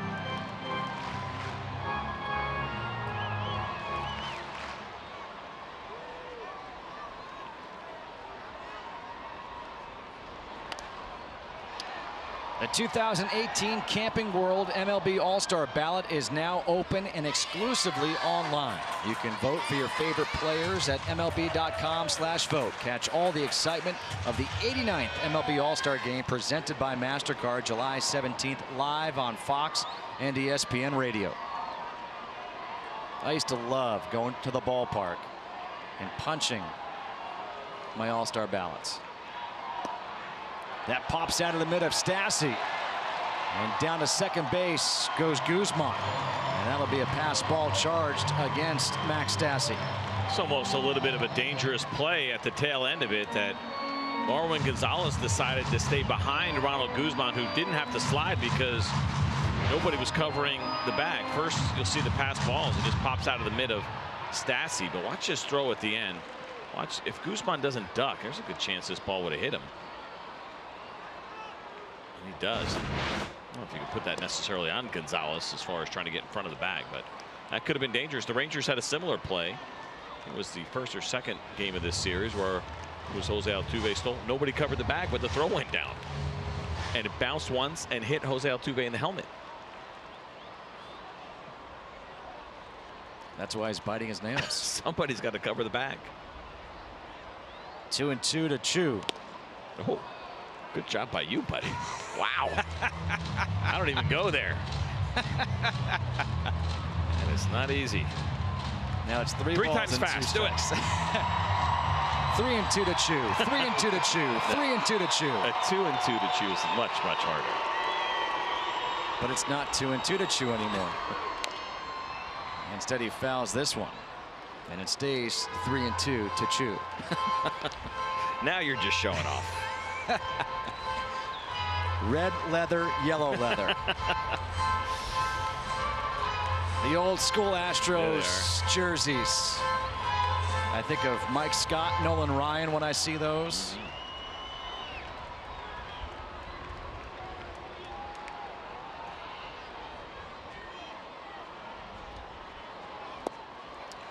And Chu able to work a walk. So first and second, one out here in the fifth.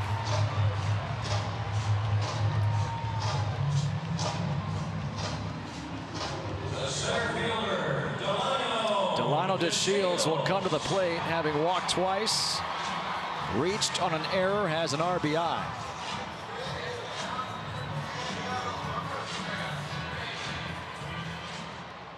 Now Alex Bregman has to play in here at third base because Delano DeShields not afraid to bunt for a hit, and so he try to take that away. But what it also does, it really opens up that left side, an opportunity for a ground ball to get through.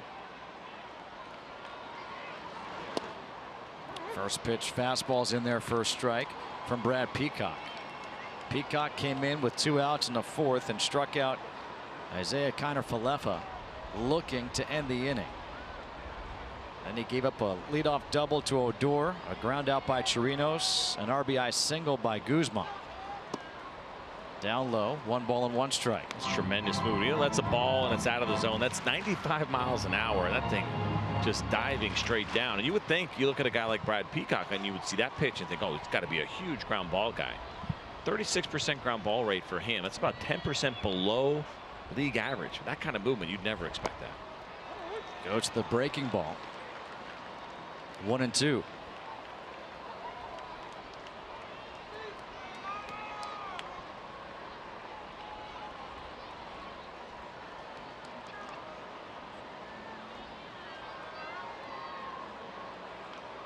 The 1-2 from Peacock. Fouled back out of play. Stays 1-2 here to DeShields.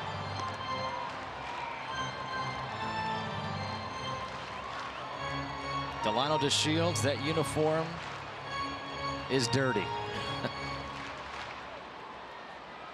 It's exactly what it's meant to be. He's been tremendous out there, diving all over the outfield.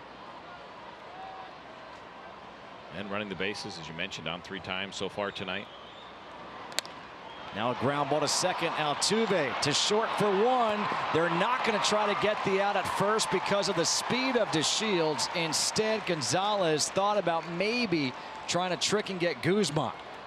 Would you have taken the chance there and tried to turn it? I would have. I think they had a legitimate chance to, and I think that's why you see the expression on the face of Jose Altuve to some degree. Now you're going to see Delano and how quick he is out of the box. One of the fastest in the game, but there certainly appeared to be at least an opportunity to maybe make this close. You'll get a good look at it here and see where Marwin Gonzalez is. Yeah, I'd say you throw that ball. And that's one of those where if it's Carlos Correa at short, he's throwing it. Sure, no doubt. Another visit here to the mound.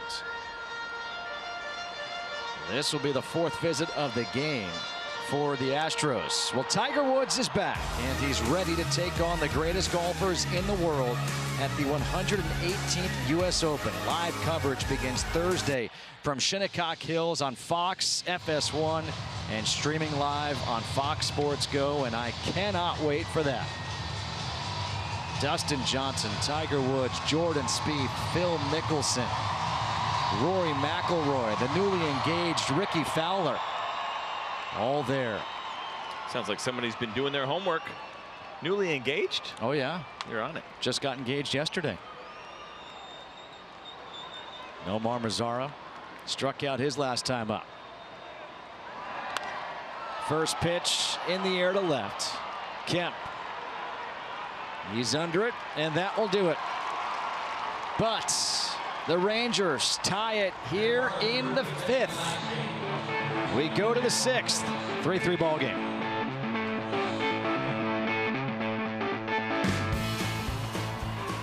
Could save you 15% or more on car insurance. And by Chevy. Chevy has earned J.D. Power Dependability Awards for cars, trucks, and SUVs. We move to the 6th here in Arlington. All tied up at 3. Mike Minor is still out there. And the way this game started, I don't think many people would have thought that Minor would have made it into the 6th inning. But here he is, 3-3 ball game facing Jose Altuve, behind in the count 1-0. Altuve got under it to center field. And after a couple of plays that DeShields has made, this one was very easy.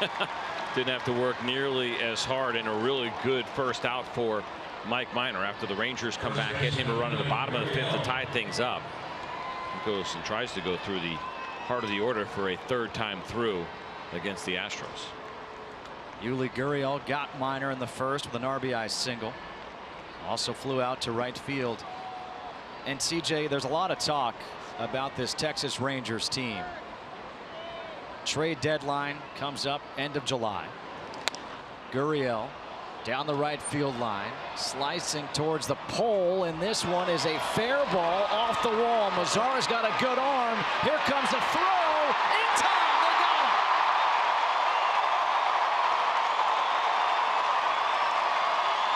it. A.J. Hinch wants to take a look at this. So I mentioned it earlier, Nomar Mazara has been throwing the ball extremely well in right field for the Rangers. Now, he got a great bounce right there, and you see him line up now. The throw is offline. The question becomes whether or not Jurgen Profar got the tag on Gurriel, and from that look, it appeared that he did. Let's see it here. A little tougher to tell if he got some uniform, and so the Astros are not going to challenge this, or are they going to challenge it? Going on here. See it right there. I think A.J. Hinch is saying, come on in. Gurriel is looking up at the big screen and kind of in denial of the fact that the Astros are not going to challenge this, and he is walking off the field. Zero hustle because he's in absolute disbelief that he's out here. That is really tough to tell. I think it's so hard to overturn it. Yep. And that's probably the reason why A.J. Hinch is saying not going to challenge. It's a huge spot, obviously, here. Tie game, 6th inning. You got starting pitcher going 3rd time through the order. And so a lot of times you talk about using your challenges wisely. The birthday boy not too happy at all, it seems like, with his manager's decision not to challenge.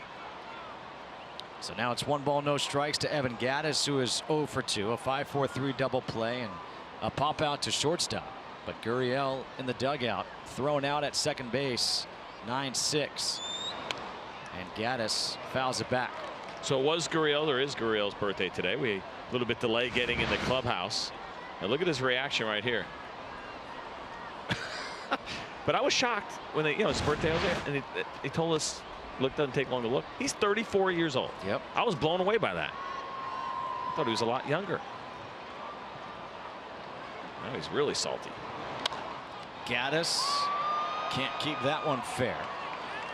1 ball and 2 strikes. So it's interesting in those plays a lot of times, right? Players, how many times does teams stand out there? They always want their team to challenge, even though they're not going to get it every time. And you can't trust your players in those spots. You got to trust your replay guy making that decision. Every once in a while, a player will be right, but more often than not, the team makes what they think is the best decision. But I think the reason Gurriel was upset as he was, not because of what he thinks he felt, but he looked up at the big screen here on the video board and watched the replay and was pretty confident they didn't get him.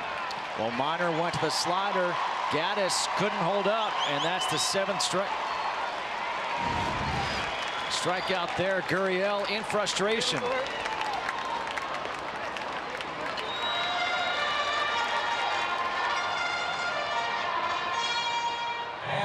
Home, in the office, or on the go with MLB.tv. Your subscription includes MLB At Bat Premium, allowing you to watch live baseball on your favorite supported devices. Blackout and other restrictions apply. Visit MLB.tv for details. And if you're CJ Nitkowski, you can watch on 8 different devices, all while broadcasting a game. That's right. You and I have a little bit of a different approach to broadcasting. I am laptop and 2 iPads, a monitor and an ISO monitor. You got a notebook and a pen. It's 2 balls and no strikes to Profar, who's 0 for 1, has been hit by a pitch twice and grounded out to second.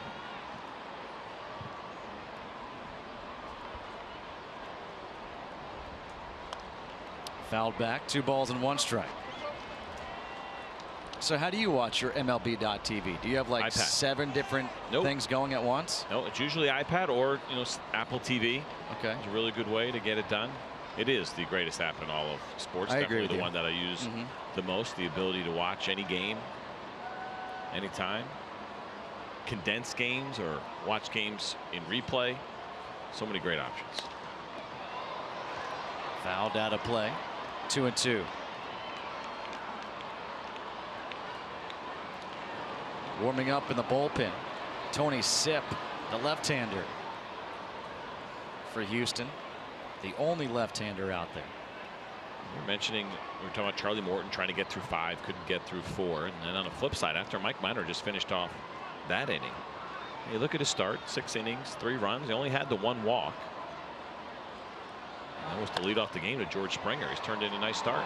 Profar down the left field line. Kemp over, and this is going to go off the wall, and Kemp alertly kind of came up a bit short, not to injure himself. Which I thought was interesting, the conversation we had and where we are as we take a look at this replay, and Kemp making that wise decision that you're talking about right here. And yeah, it's padded, but still it's full speed to get there, and he moves pretty quickly, so he made the right choice. But Justin Verlander yesterday, and now Mike Minor tonight, and what is viewed as a quality start. 6 innings, 3 runs. And I've heard this for a while now. Max Scherzer kind of ranted about this. I think it was like 2 years ago. 6 innings, 3 runs. Well, that's a 4.5 ERA. That's not quality to most starters these days.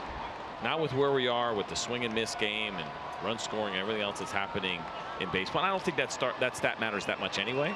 But it's one of those that we probably look at a little differently than we would have, say, 18 years ago, 2000. We went through that era where offense was on fire and the league was hitting 270. You're pitching in the American League, 6 innings, 3 runs. That was a big deal. It's not anymore. Once again, it's Profar this time beating the shifts. So the Rangers tonight have done a nice job against the shifts. The 2018 FIFA World Cup is coming to Fox and FS1 with every match live and over 300 hours of coverage. The world's biggest sporting event is just 5 days away right here on Fox and FS1. CJ Nitkowski's on record saying Poland is going to win. Got my jersey. Now, you know this, so you don't know this, but I'm actually more Italian than I am Polish. But Team Italy, along with Team USA, not in the World Cup. So, 3rd choice, Polska. Joey Gallo, big swing and a miss. People get mad at me. Like, I'll get kind of random Polish people that will come up to me and say something in Polish. And they are really disappointed that I speak 0 Polish. Know your roots. Yeah, okay? I don't know how to handle it. Learn some, and this way you can answer them. That is certainly an option. With all my devices, you would With think all I your could devices, knock it out stop in no acting time. like a nerd and be a nerd. It's 0-2 to Gallo. Interesting on that base hit from Jurickson Profar, and the Astros shift more than anybody in Major League Baseball. It's not even close as far as leading the league, and you see another one right here. An inside edge offers some really good information on defensive shifts and how valuable they have been. And one of the things that they track that I really, really like is to see Joey Gallo take that 3rd strike is hits that are allowed on the shift and then how many hits you have prevented because of the shift. And ultimately, for me, you end up with kind of a plus and a minus. 29 teams are either even or in the plus. There's only one team that's a -1 that has allowed more hits because of the shift as opposed to giving them up. But the Astros overall have been very good in that regard. They have been a +21, and overall prevented hits this season. The Astros have taken away 65 hits from opponents this season. Brad Peacock, first pitch, hits Isaiah Kiner-Falefa. Falefa had struck out his first 3 times, and that will be it for Peacock as A.J. Hinch is coming out to the mound. He has Tony Sipp, the lefty, coming in from the bullpen with Rougned Odor coming up first and second with 1 out.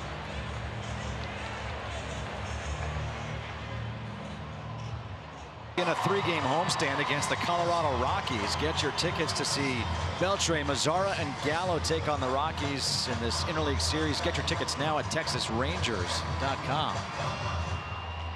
A new pitcher into the game. That Rangers fan is pumped up. I think he's got his tickets for that game. Is Tony Sipp, the left-hander. Sipp to face the left-hander Odor. Yeah, they've been good numbers for Tony Sipp so far this season. Lefties hitting just .087 against him, and so for A.J. Hinch, it's a matter of kind of picking that bullet and when you want to use it. And he figured right now, here in the 6th, would be a good time against Odor. Odor had that leadoff double in the 5th, came around to score on the RBI single by Ronald Guzman to tie the game up. Profar at second. He represents the go-ahead run here in the bottom half of the 6th inning. The Astros won Thursday night 5-2 behind Garrett Cole. Won last night 7-3 behind Justin Verlander. And the first pitch from Sipp is in there at 84 for strike 1. Yeah, Sipp is not a guy that throws particularly hard. The fastball average is around 91. That slider at 83, and you'll see an occasional split finger at 79 miles per hour. But it's the fastball slider combination that he has worked so well against lefties.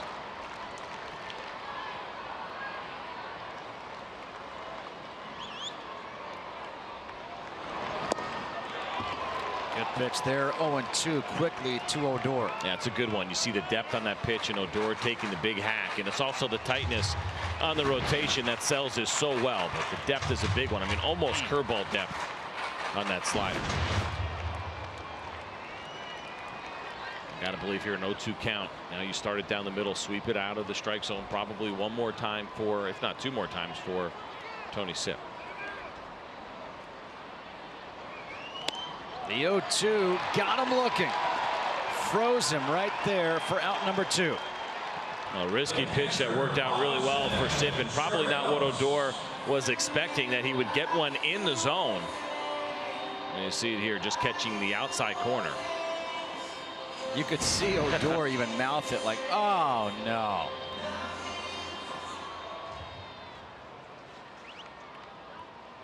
Robinson Chirinos. A walk, a hit by a pitch, a ground out. His last time up, but that ground out was able to move Odor to third base with 1 out. Now he comes up with 2 outs. And the first pitch is fouled back, 0-1.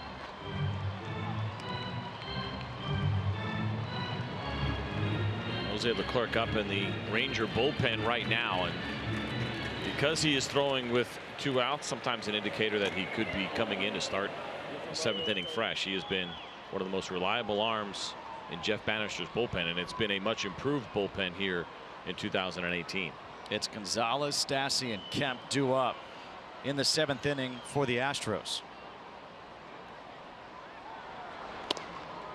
Inside, 1 ball and 1 strike. Not a number or a graphic that you want to be on.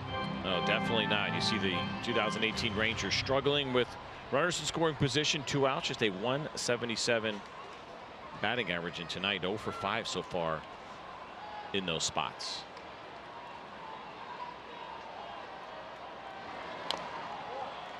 Tap foul, 1 ball and 2 strikes, tier 2 Chirinos.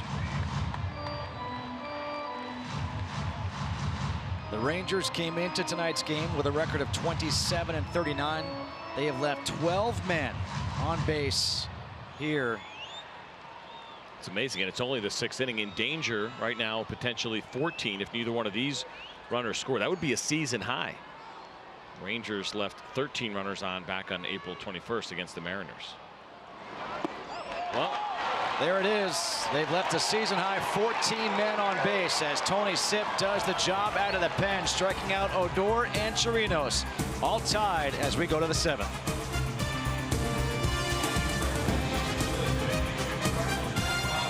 Odd game, 3-3, top of the 7th, Astros and Rangers. 14 men left on base for Texas through 6 innings. The new pitcher is Jose Leclerc, who has been good. 1-1, a 1.66 ERA in 22 games. 12 walks, 28 strikeouts, and 21 2/3 innings. He'll face Marwin Gonzalez, Max Stassi, and Tony Kemp. And if you're thinking Leclerc in right now, well, don't forget it was Stassi who hit the home run in the 5th off of Minor, and then Kemp doubled off of Minor. Gonzalez, the switch hitter, will turn around to bat lefty. And this is a situation where Jeff Bannister has a great advantage with a switch hitter, a righty, and then a lefty coming up. Jose Leclerc this year has allowed just an .059 batting average against left-handed hitters, 137 against righties. He has dominated. The only thing that ever gets in the way for him every once in a while is the command. He's got a 5 walk per 9 rate this season to go along with an 11.6 strikeout rate. And so every once in a while the walks can get in the way a little bit. But other than that, he has been fantastic, and he gets a clean inning. But with inherited runners this year, he's taken on 23. Only 1 has scored.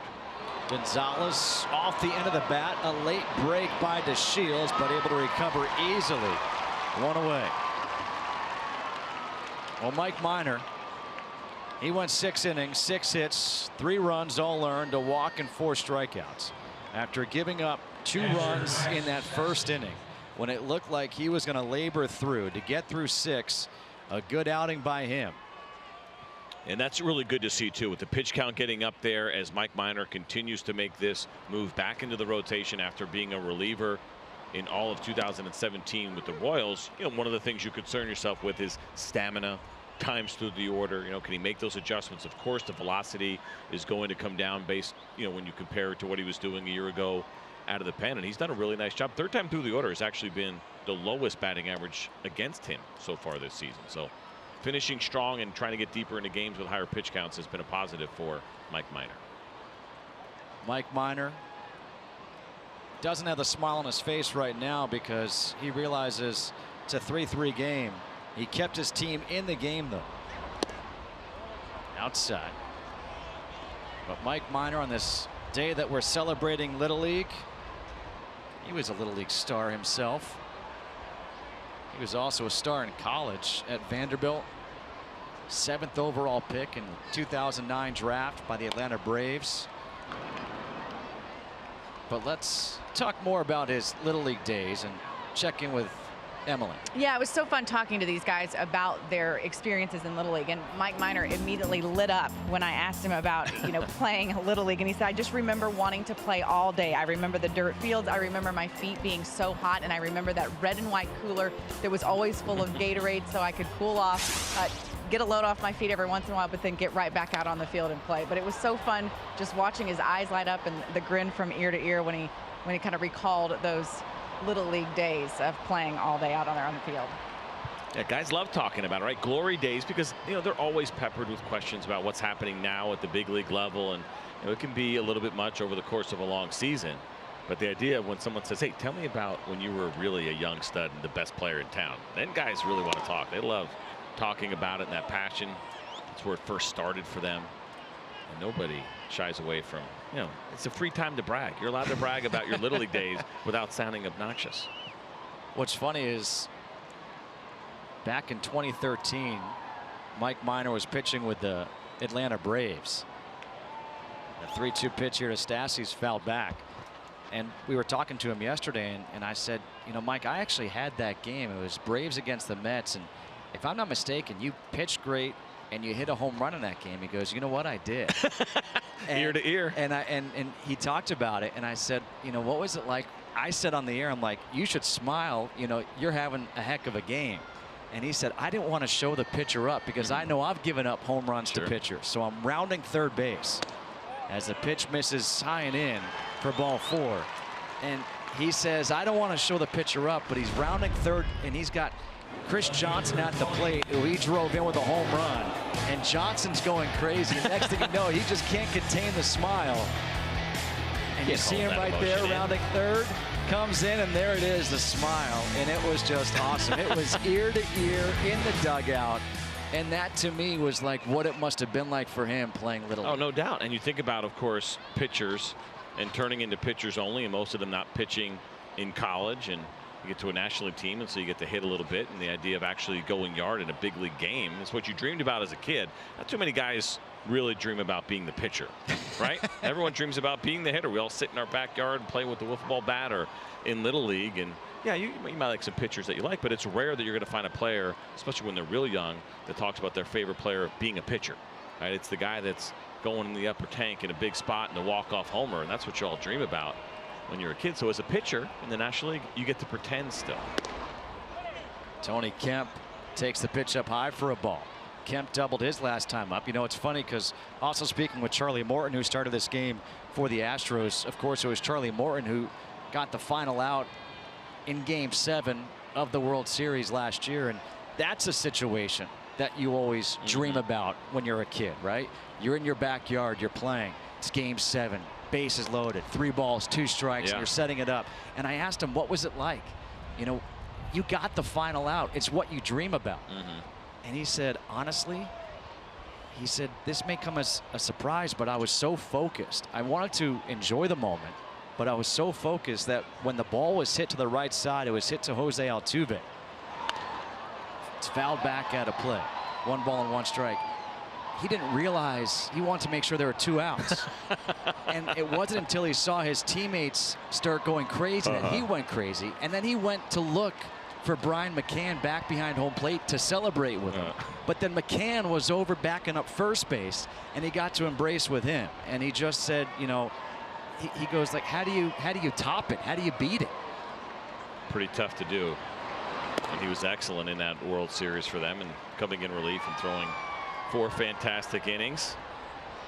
But it's good to know. It's a good idea to check to see that there's 2 outs prior to you throwing that pitch, because you don't want to be the guy that's going nuts and there's actually 2 outs in the inning, right? Nobody wants to be that guy. That would be a pretty bad look, especially if you then don't get the job done with the next hitter. That's why I give him credit, because he waited to make sure the other guys are going nuts first. A big swing by Kemp. You don't see that type of a swing from him, but this was it. World Series Game 7. Charlie Morton was just dealing out of the bullpen. I mean, just nasty. And there it is, ground ball, Altuve. And now he can go crazy. And you see he looked there, and there's McCann for the embrace. No, that is fantastic. Kemp off the end of the bat to right field, drops in for a base hit. First and second, 1 out here in the 7th for Houston. On the walk, and now some weak contact here, and the Astros have an opportunity with a couple of runners on and just 1 out in the 7th inning, and you'll see this pitch finishes up and in. And so elevated gave Kemp a chance. Good look at the 4-seam grip from Jose Altuve. It came in at 96 miles per hour. He's got a good arm. He really lives off the changeup, which is his best pitch, but the fastball's got good velocity. A pinch hitter is going to be Josh Reddick, which is going to bring out the pitching coach Doug Brocail to discuss what they want to do. A scouting report here with Reddick coming up. And while we have the time, we can remind you that, well, he's back, Tiger Woods, and he's ready to take on the greatest golfers in the world at the 118th U.S. Open. Live coverage begins Thursday from Shinnecock Hills on Fox FS1 and streaming live on Fox Sports Go. What a day Thursday will be. You've got the U.S. Open from Shinnecock Hills. You've got the World Cup from Russia. Heck of a day for Fox.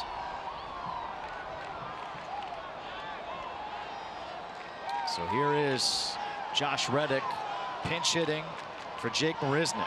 223, 6 home runs, 18 RBIs. 1 away, runners on first and second, tie game, top of the 7th. First pitch in the air to center field. DeShields broke back. Now he comes in to make the catch. That's a successful meeting by Doug Brocail and the Rangers in that situation. You always have to be aware early on with pinch hitters. Not very many of them are going to wait around, and they're going to look for a pitch early to get a hold of. And so they decided to elevate the fastball in that spot, and it's weak contact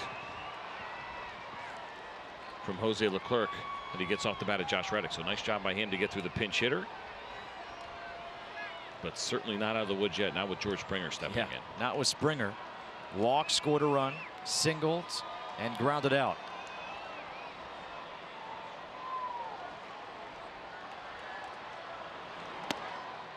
And the first pitch is in there at 94 from Jose Leclerc.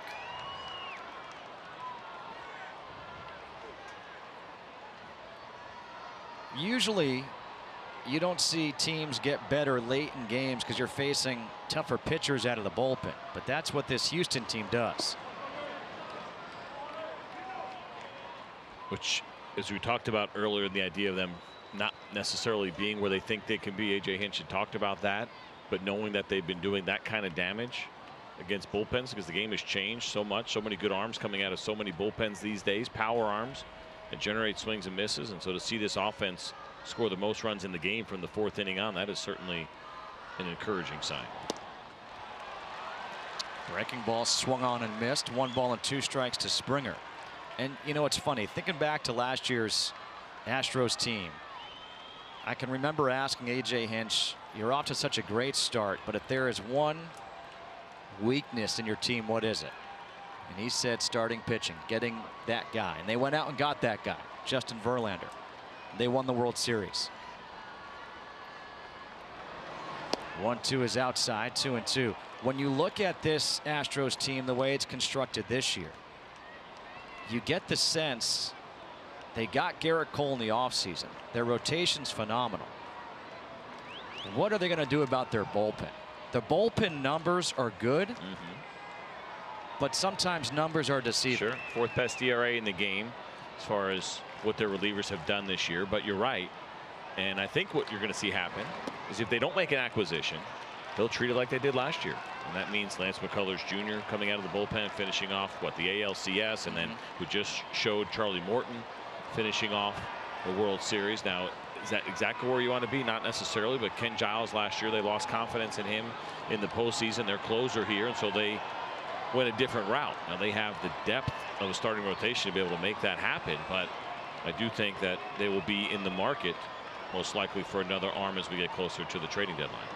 On a 3-2, the runners go to left field. Gallo coming in, plays it on a hop. Coming in to score is Stassi, and into third base is Kemp, and the Astros take the 1-run lead. Back and forth we have gone. Texas has battled back. Houston retakes the lead. Texas battles back, and Houston retakes the lead. Probably not a lot Joey Gallo could do on. It's a changeup that looks like a slider as far as what Jose Leclerc throws. He cuts his changeup to righties, and this ball just died.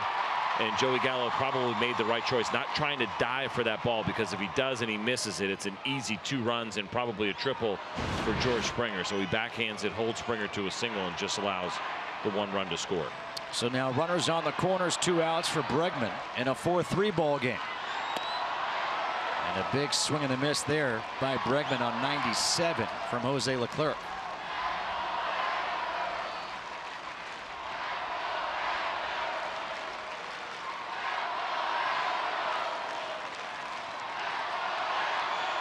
So check this out with Alex Bregman. Talked about a guy that has got great discipline, just a 20% O swing percentage. That is how often he swings at pitches outside of the strike zone. That's second best in the American League. You saw him get frustrated on a call that went against him on a strike. He wasn't too pleased about it. Look at the bottom 3 names. I mean, yeah, some pretty good players in that list. He is extremely disciplined, knows the strike zone well. A.J. Hinch talked about that. One of the more impressive things, that takes time to learn, and he's only 24 years old, and he seems to have it down. What's scary is that Mike Trout is what, 26? Think about that. Mike Trout, the numbers that he has put up year in, year out, and we think of him as being in his 30s already because he's been around and an MVP candidate every year. In the dirt, stopped by Chirinos. Good speed on the bases right now for the Astros, with Springer at first and Kemp at third.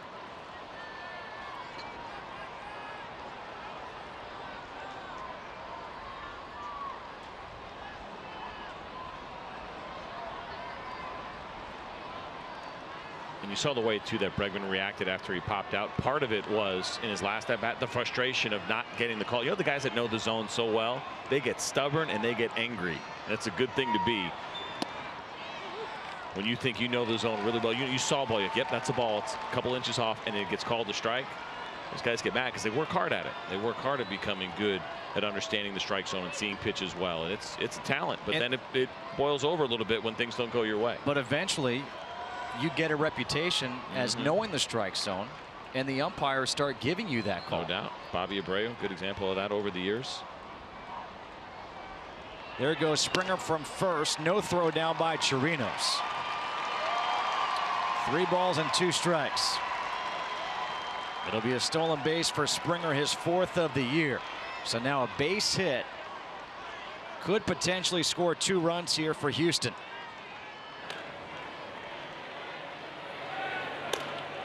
Jake Diekman out there in the pen warming up, the lefty for Texas.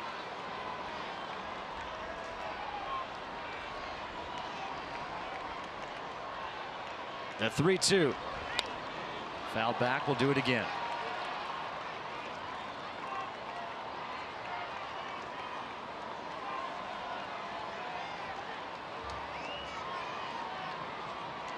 The Texas bullpen had been so good. 6 runs allowed in 44 1/3 innings over their previous 13 games. A run allowed here by Leclerc. And now timeout asked for by Chirinos. Interesting to see what he goes with. Jose Leclerc throws that cut changeup, but often ends up getting categorized as a slider, and it's been such a great pitch for him. We'll see what he wants to throw here. Just an .091 batting average against that cut change this season. 3-2 off the end of the bat. Gallo is there, and that will do it. But the Astros retake the lead on the RBI single by Springer. Will stretch him out here in Arlington. 4-3 Houston.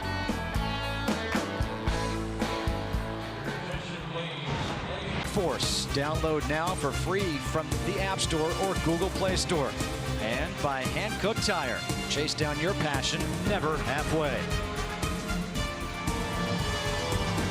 Bottom half of the 7th inning here in Arlington. Time for tonight's game summary, sponsored by Budweiser. 4-3 lead for the Astros over the Rangers. A team record 5 hit batters by Astros pitchers. George Springer 2 for 3.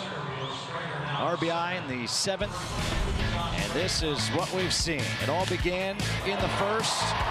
Alex Bregman, the RBI double, one off the wall, scored Springer. Yuli Gurriel on his 34th birthday, first pitch, drove in a run, made it 2-0. But then Charlie Morton, he had command issues, and I do mean command issues. He hit 4 batters in the ball game. His defense didn't make the play when he needed it, but then his offense came through. There's the go-ahead RBI single by Springer in the top half of the 7th. And we move to the bottom half of the 7th inning. Sip still on the mound to face the left-hander, Ronald Guzman.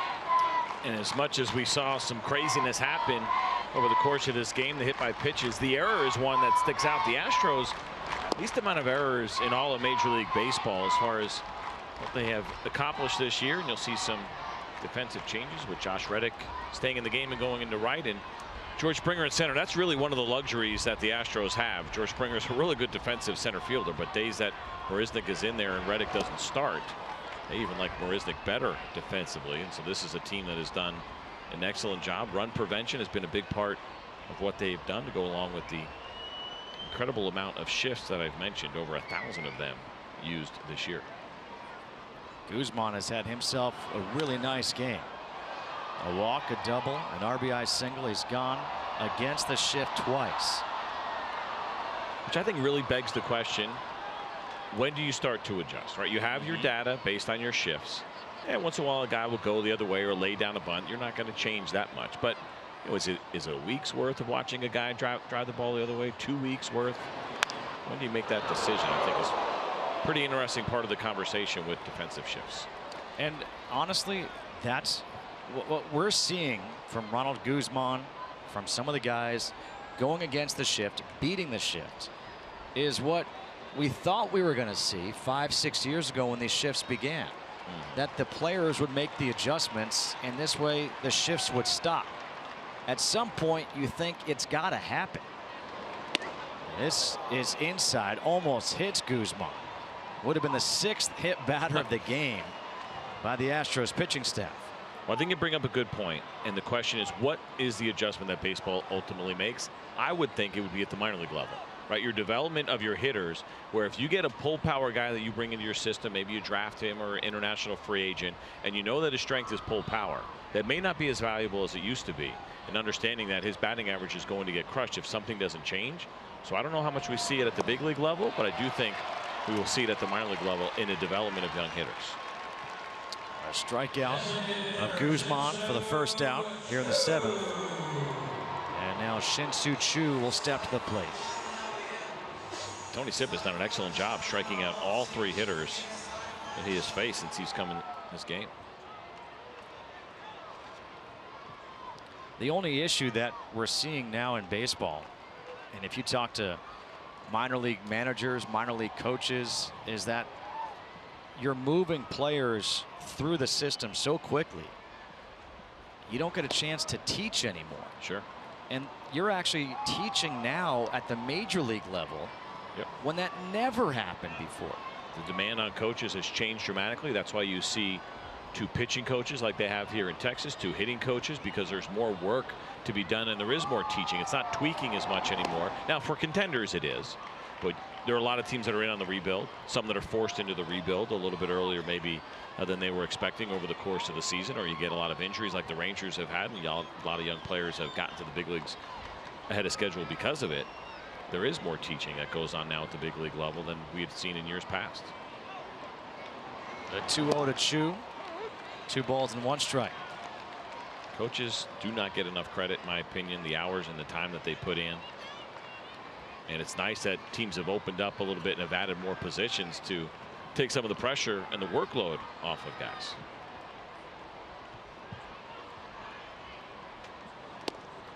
Inside, 3 balls and 1 strike with the shields on deck. I had a player development guy tell me about 3 years ago. He said when they bring players into their system, they now assume, they just go ahead and assume, don't even bother wasting their time, that the baseball IQ is really low, that it's just skill set because of the showcase generation that we're in, right? There's a lot of, the raw skill set is way better than it has been in years past. No doubt about it. These guys are better, they're stronger, they're faster, they throw harder, they have more power. That is without a doubt undeniable as you see Choo take a look at this breaking ball, not liking it, and getting called a strike. But these aren't my words. This is what people have told me in the past. These guys come in with great skill sets in general, not to generalize everybody, but overall. But the baseball IQ takes a little bit more time, which means a little bit more teaching. Rush a guy to the big leagues, and that's where you see maybe some of those struggles. Choo fouls it back. We'll do it again at 3 balls and 2 strikes. Justin Kutcher alongside CJ Nitkowski and Emily Jones here on Fox for this Astros Rangers game, part of the Silver Boot Series here in Texas. The Astros have taken the first 2 of this 4-game set here in Arlington. 5-2 on Thursday, 7-3 last night, and they're leading 4-3 here tonight in the bottom of the 7th inning. Again, I think a lot of things in life are cyclical. Yeah. And I do believe that we're going to see, if you want to call it a market correction, at some point. And Sipp choked that one and issues a walk here to Shin-Soo Choo, and out of the dugout comes Hinch, and that will be it for Tony Sipp. Chris Davinsky will be coming in from the bullpen for the Astros here in the 7th inning.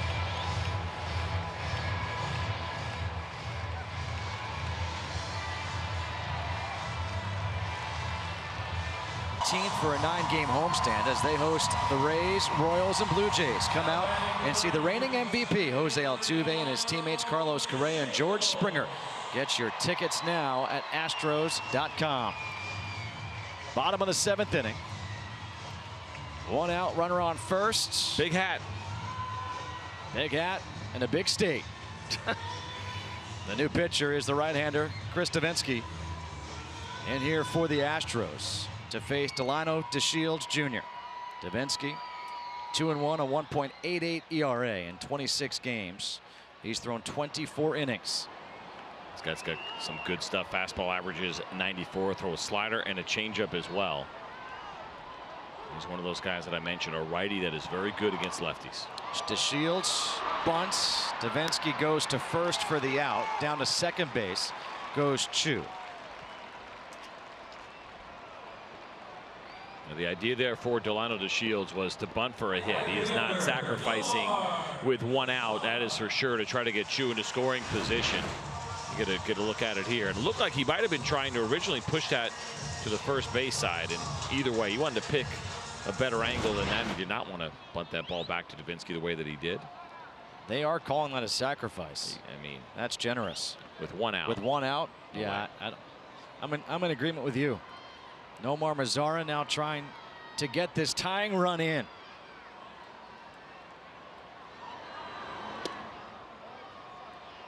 Mazara takes the first pitch inside for ball 1. Nomar Mazara, sacrifice fly back in the second. Has flown out twice and struck out looking.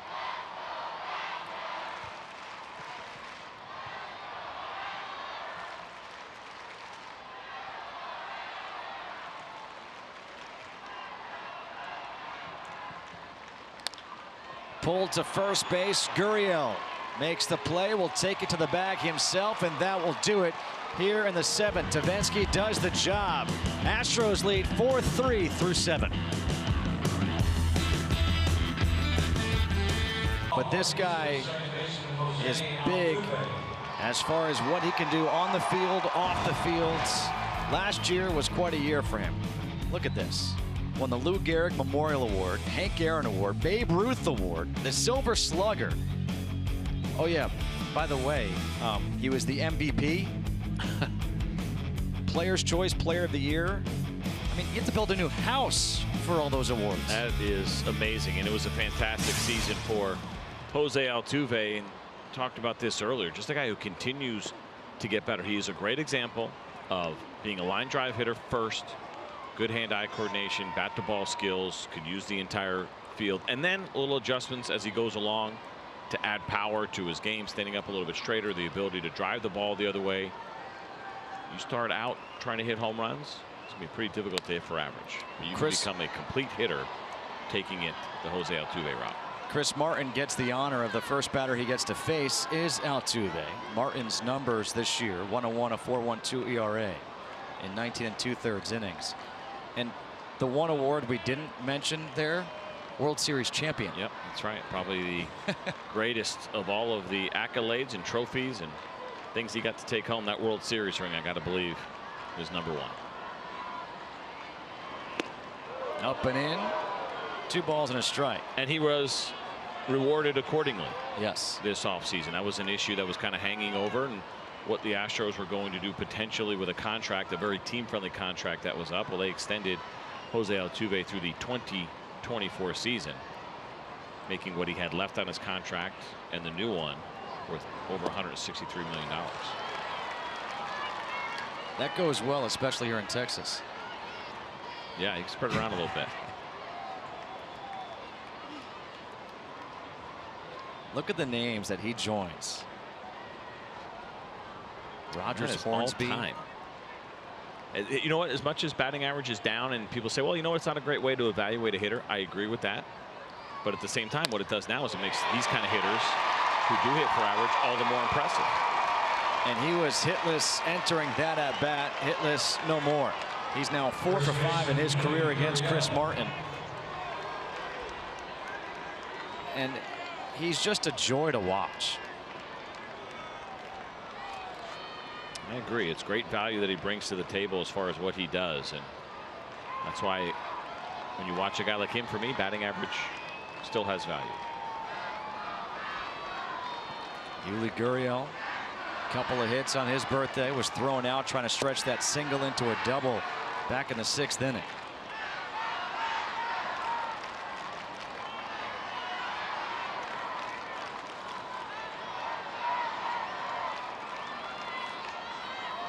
This Astros team, they have not been good in one-run games. Shockingly, actually. 4-12 in one-run games this year. That's 29th in Major League Baseball. Yeah, that part is really surprising. We asked A.J. Hinch about it. He felt like, part of it was some struggles with the bullpen at times, but just also he just felt like it's kind of been one of those things that's gotten just a little bit unlucky. He doesn't think it necessarily tells a story about his team.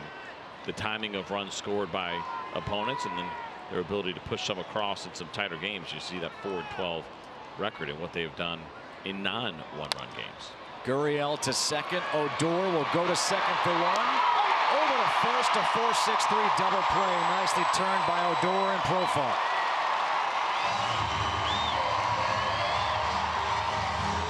I mentioned this earlier. The Rangers have been very good at this over the last few years, and this is the second double play that they have turned tonight. And they came into this game with 60 double plays on the season. That is 9th best in baseball. But add 2 more as far as the work that they have done. And one of the luxuries they have, not only a strong middle infield and the ability to turn those double plays, but also Ronald Guzman can stretch. He can go full Mark Teixeira split if you need him to, which we've seen him do a bunch here in Arlington. And I'll say this, as Evan Gattis steps to the plate, Ronald Guzman, to me, is one of the best fielding first basemen I've seen in quite some time. Yeah, he does a really nice job over there. They've been very happy. I mean, so much so that Joey Gallo now becomes the steady left fielder. And Joey Gallo did a pretty good job. Remember, he came up as a third baseman. They moved him over to first last year. He adjusted extremely well. I thought he looked really good at first base. And he's another guy who can get out there and stretch it pretty good. I mean, you're talking about a couple of big guys. You have some great options here in Arlington as far as what you want to use defensively at first base. But you're right, Ronald Guzman does a really nice job. The way he moves around the bag, his arm. 1 ball and 1 strike. And by the way, looks, we've shown Little League pictures. Has Joey Gallo, besides the beard, changed at all? Not much. Still the big youthful smile that he has. But you're right. And there were those kids in Little League who could grow the beard. Off the end of the bat, here is Guzman in foul territory making the catch, and it's the end of the top of the 8th inning. No runs on 1 hit, no men left on. 4-3, Astros leading.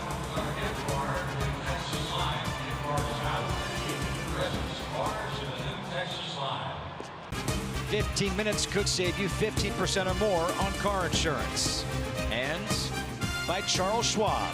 Own your tomorrow. A nice night for baseball here in Arlington. I can remember watching This Week in Baseball and Rusty Greer going fishing in that little lake pond. And the first pitch from Davinsky is inside to Jerks, and Profar is like, please don't hit me again. I've already been hit twice tonight.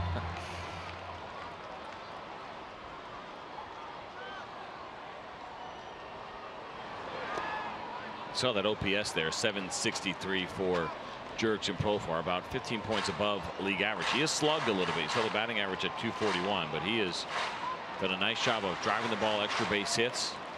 He's gotten on a roll at times in that regard. 6 home runs, 18 doubles, 4 triples on the season. Good pitch right there by Davinsky. 2-1. I loved This Week in Baseball. Yeah. How about that, Mel Allen? I mean, when you were a baseball fan back then, you had so many limited options and access to what was going on around the league, at least as far as what was happening and seeing it on television. Game of the week. It's a big deal.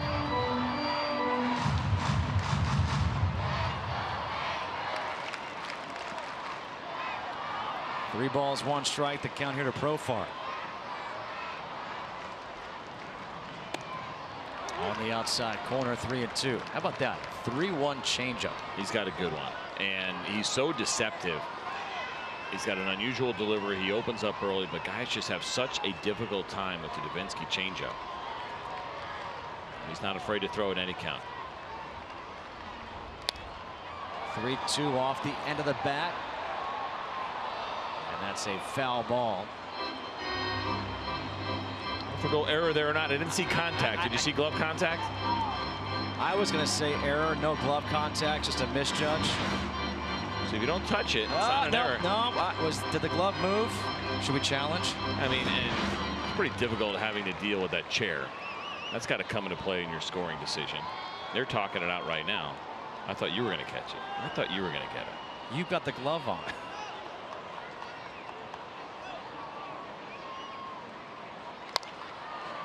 Second chance.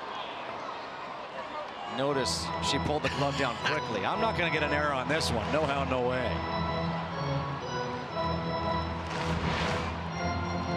You got to know how to play the wall here. Not easy. The big high hop saved the day.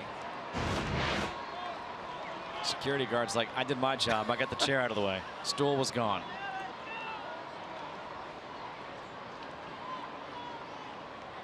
Timeout at the plate. 3 balls and 2 strikes to Profar leading off here in the 8th inning.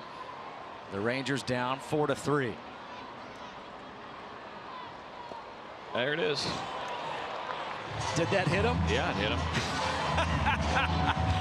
Third time tonight. I mean, each time below the knee and each time on an off-speed pitch. I believe that was officially a hit by pitch. We'll get a little bit closer.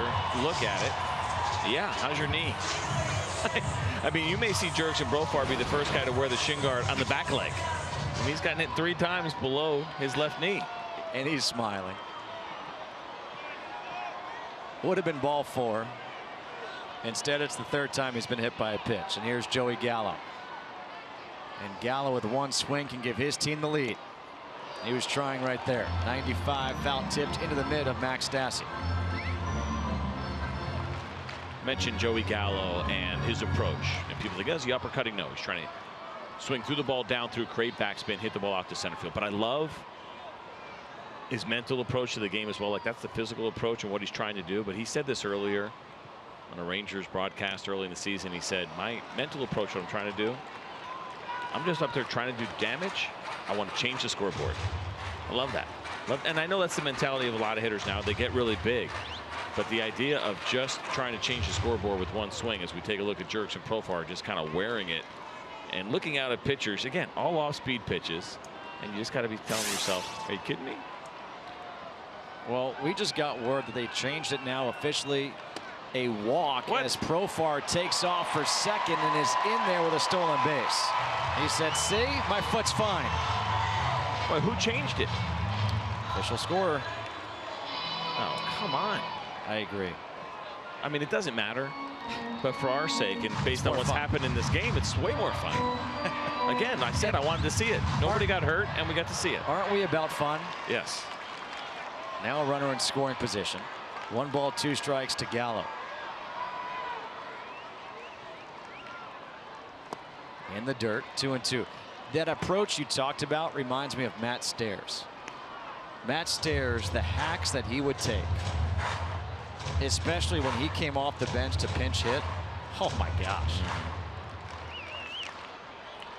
That home run he hit in the playoffs in LA, I'm still not sure if it landed. And a big strikeout as Gallo goes down for the 2nd time tonight. First out here in the 8th. And a pitch that was up and looked good coming in, but Joey Gallo, you see the bat get underneath that fastball from Davinsky. It's out of the zone. But again, you don't see a monster uppercut trying to get to that ball. Pretty level swing for a fastball that was up, but Davinsky was able to get it by Joey Gallo. It's not the monster uppercut, but that back shoulder does drop. A check on the runner at second.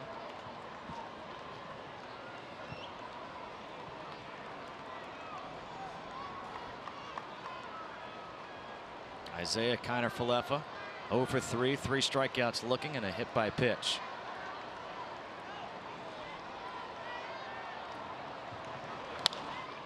Connor Falefa pops one up shallow center, coming in as Springer. Springer makes the catch. 2 away. A good jump there by George Springer. So we mentioned what's going on here tonight with the Rangers and leaving runners on base. You see Jurickson Profar still sitting on second base. But it's been 15 runners that have been left on tonight for the Rangers. That is a season high. Their franchise high in a 9-inning game is 17. So if Jurickson Profar does not score, they'll be 1 away from the all-time high as far as runners left on base. It last happened in 2007. It also happened in 1990. 10 of those 15 have been left in scoring position. Rougned Odor, first pitch in the air to right center. It's Springer again, and that will do it. So it's 16 men left on base now for the Rangers. We go to the 9th, 4-3 Houston.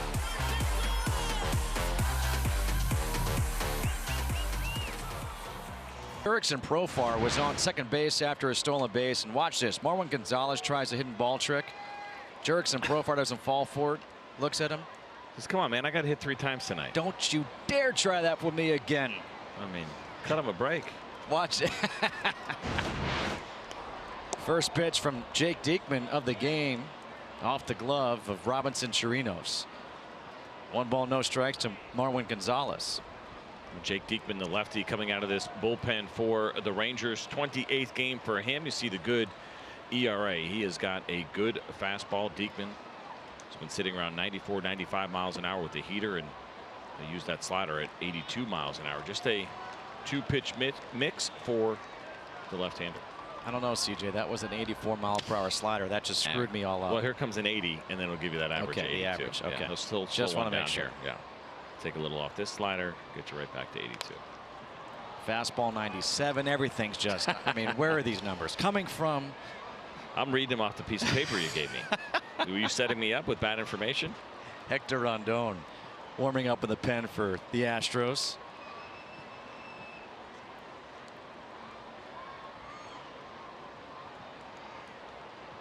By the way, if you're looking ahead to tomorrow, it's Matt Moore against Dallas Keuchel.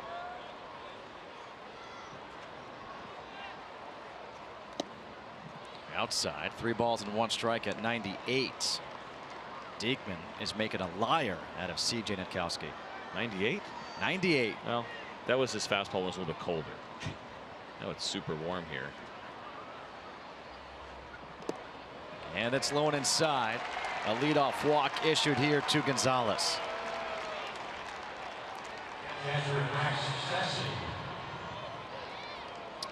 I mean, the temperature has dipped all the way down to 87 degrees here at 9:32 p.m. Central Time. Max Stassi had that big solo home run back in the 5th inning off of Mike Minor. 466 feet leading off the inning. He's also walked and scored a run. And that pitch is inside. This was the home run, the first pitch of the inning. Just ambushed Minor. Yeah, a changeup that stayed up in the zone a little bit, and Mike Minor probably caught off guard by the big swing of Max Stassi, and he's been a good story for the Astros. A guy that was taken off the 40-man roster, available to any team that wanted him. He cleared waivers. They brought him back, and they addressed 2 parts of his game, which is pretty intriguing. Not an easy thing to do. More often than not, your backup catcher can do one thing really well. He can either hit, or he's a good receiver and thrower, good defensive catcher. If you do both, well, then you're a starter in the big leagues. They actually felt like Stassi was struggling in both areas, so they readdressed that situation, worked a lot on his framing, his receiving. He made major improvements in that regard, and then offensively they asked him to try a couple of different things, and those have worked out really well. So you're talking about a guy who's improved both parts of his game significantly since he was taken off the 40-man roster, and the Astros are thrilled with the production they're getting. 2-0 in the air to right center field. Mazzara coming over. He'll make the catch. 1 away here in the 9th. And with Stassi, it's this game, people say it all the time. It has a way of humbling you, right? Here you are, You think you're something. You get taken off the 40-man, and no other team picks you up. And all of a sudden, you have to look at yourself and say, you know what? Maybe I do have to make a change. And credit to him, he did it. And he did it quickly. Not easy to do. It really is impressive, the changes that he has made. And A.J. Hinch talked about, you know, some of the frustrations, and understandably so. Anytime you get taken off the 40-man roster, a lot of times, a lot of your thoughts, if you believe in what you're doing, even if you're not getting the results, is it's them, not you. And you get passed on by everybody. And, you know, like you said, you have to have an honest conversation with yourself, and they obviously liked him enough to bring him back, keep him in the organization, and it's really paid off. Kemp up the middle. Odor will step on the bag himself over the first, a 4-4-3 inning-ending double play. Due up in the bottom half of the inning. Chirinos, Guzman, HOU trailing by 1.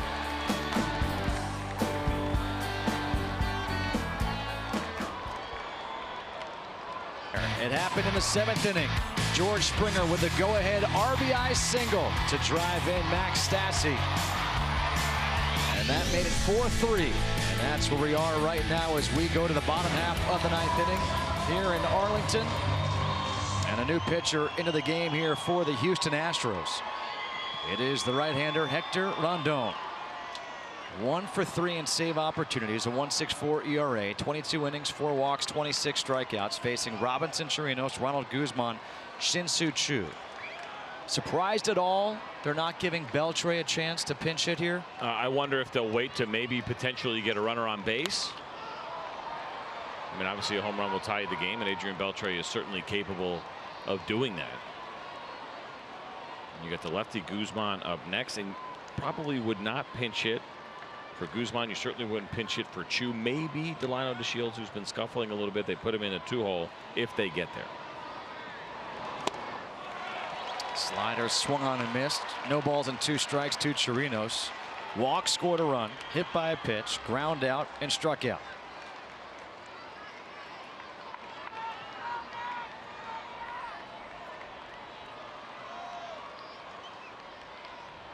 The 0-2. Outside, 1 ball and 2 strikes.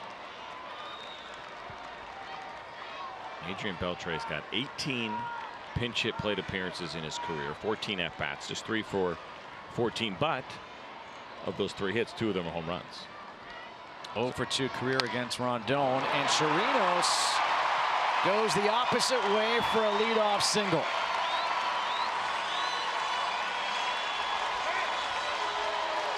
I mentioned that plus 21 for the Astros coming into this game. As far as shifts, hits taken away, as opposed to aided, but that number going the opposite direction as Carlos Tocci will come in. The pinch run now for Robinson Chirinos. Tocci was a Rule 5 pick for the Rangers this past offseason. So you get the pinch runner in now with Ronald Guzman coming up. Guzman 2 for 3, double, single, RBI.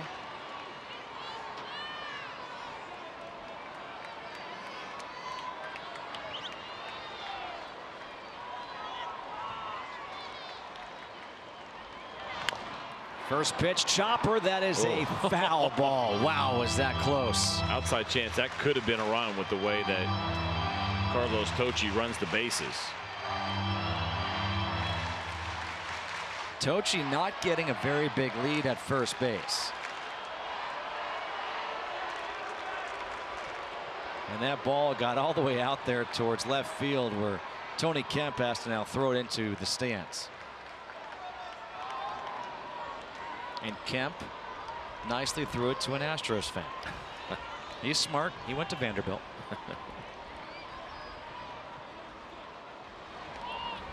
A check on Tocci over there at first base.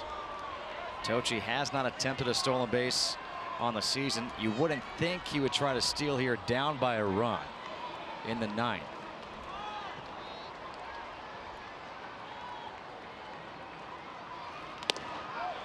Good pitch by Rondon. No balls and 2 strikes to Guzman. Take a look at this Fastball starts just off the plate. Little bit of movement to bring it back on the inside corner to Guzman. 97 miles per hour on that pitch. Guzman has gone the other way a lot. We saw him go the other way in the third for a double. He went the other way in the fifth for an RBI single. He's got 2 strikes on him now. Does he try to shoot the ball the other way again here? Again, a throwback over to Tochi. Now, this is interesting. You mentioned Tochi, no stolen bases for him this year. He did have a base, I don't want to say it's a base running blunder, but a little bit of an issue against the Anaheim Angels, where the Rangers had a 1st and 3rd situation with 1 out in the 9th inning. He tagged up and was eventually called out, and Jurickson Profar barely scored to keep the game going and send it into extra innings. Ground ball to second base. Altuve thought about going to second to get Tochi. Instead realized, I better take the out at first. And that's what he did. So now the Rangers have the tying run in scoring position. Talk about having to make last-second decisions. And Jose Altuve, cool under pressure, didn't like what he saw. And so he ends up taking that out at second base. But runner in scoring position right now with HOU.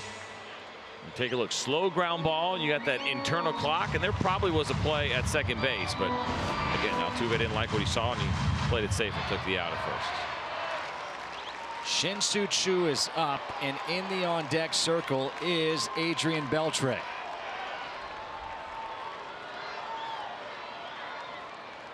Tying run at second in Tochi. And Choo takes the first pitch for a ball. Well, this is getting fun right now for Rangers fans. This is about where you want to be. Choo has put together the most quality at-bats of any Ranger this season. You see he's got 3 career walk-off home runs. He had 1 this year. We had that game. That's right. Big game on FS1. So maybe the Rangers have their lucky crew in the booth. A big swing right there by Choo was trying to end it. 1 ball and 1 strike. Choo has reached base a couple of times here tonight, so he has extended his streak to now 25 straight games reaching base safely. 1 ball, 1 strike here to Choo. 1 away, bottom half of the 9th inning.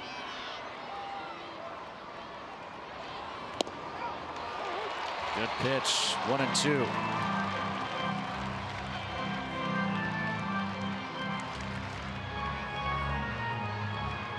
This is where I really enjoy seeing Choo's approach. A guy who you can't really shift against. He can spray the ball anywhere. He can do it with power.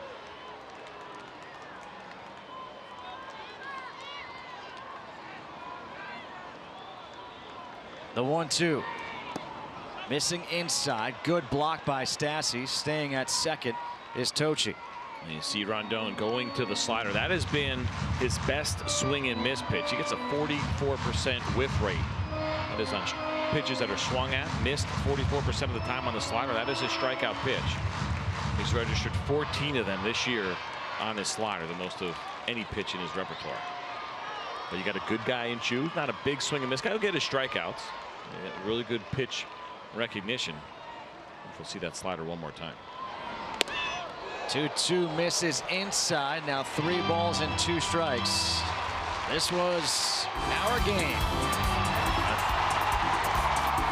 May 26th against the Kansas City Royals in the 10th inning. And Choo walked it off going opposite field.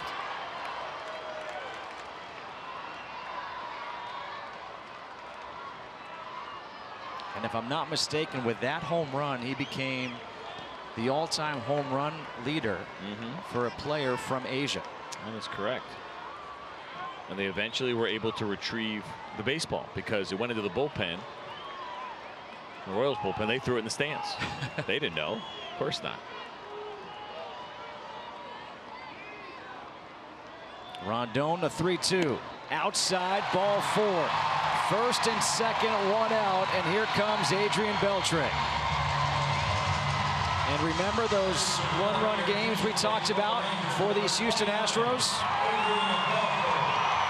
They have been an issue, no doubt, and so now here they are in this situation, and this crowd Certainly excited to see their future Hall of Famer come up in this spot. Brent Strom out to the mound to speak with Rondon.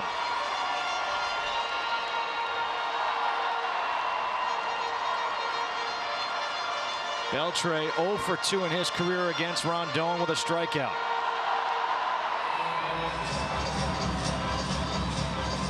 Well, this will be all about the strategy here. Obviously, you don't want to work around. That was a meeting among the umpires here in the infield. Not exactly sure what that would be about.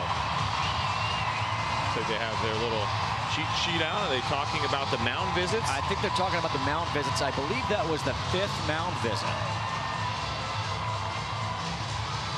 And that was home plate umpire Sam Holbrook saying you've got one more. Yeah, very interesting there. I wonder if they lost count, but they felt like they needed to talk about it there for a minute. Kind of a big spot in the game as the minion lets you know that there's just one left.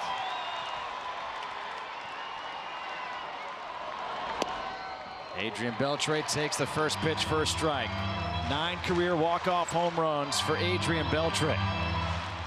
He's played in 35 games this year, 292 home runs and 15 RBIs.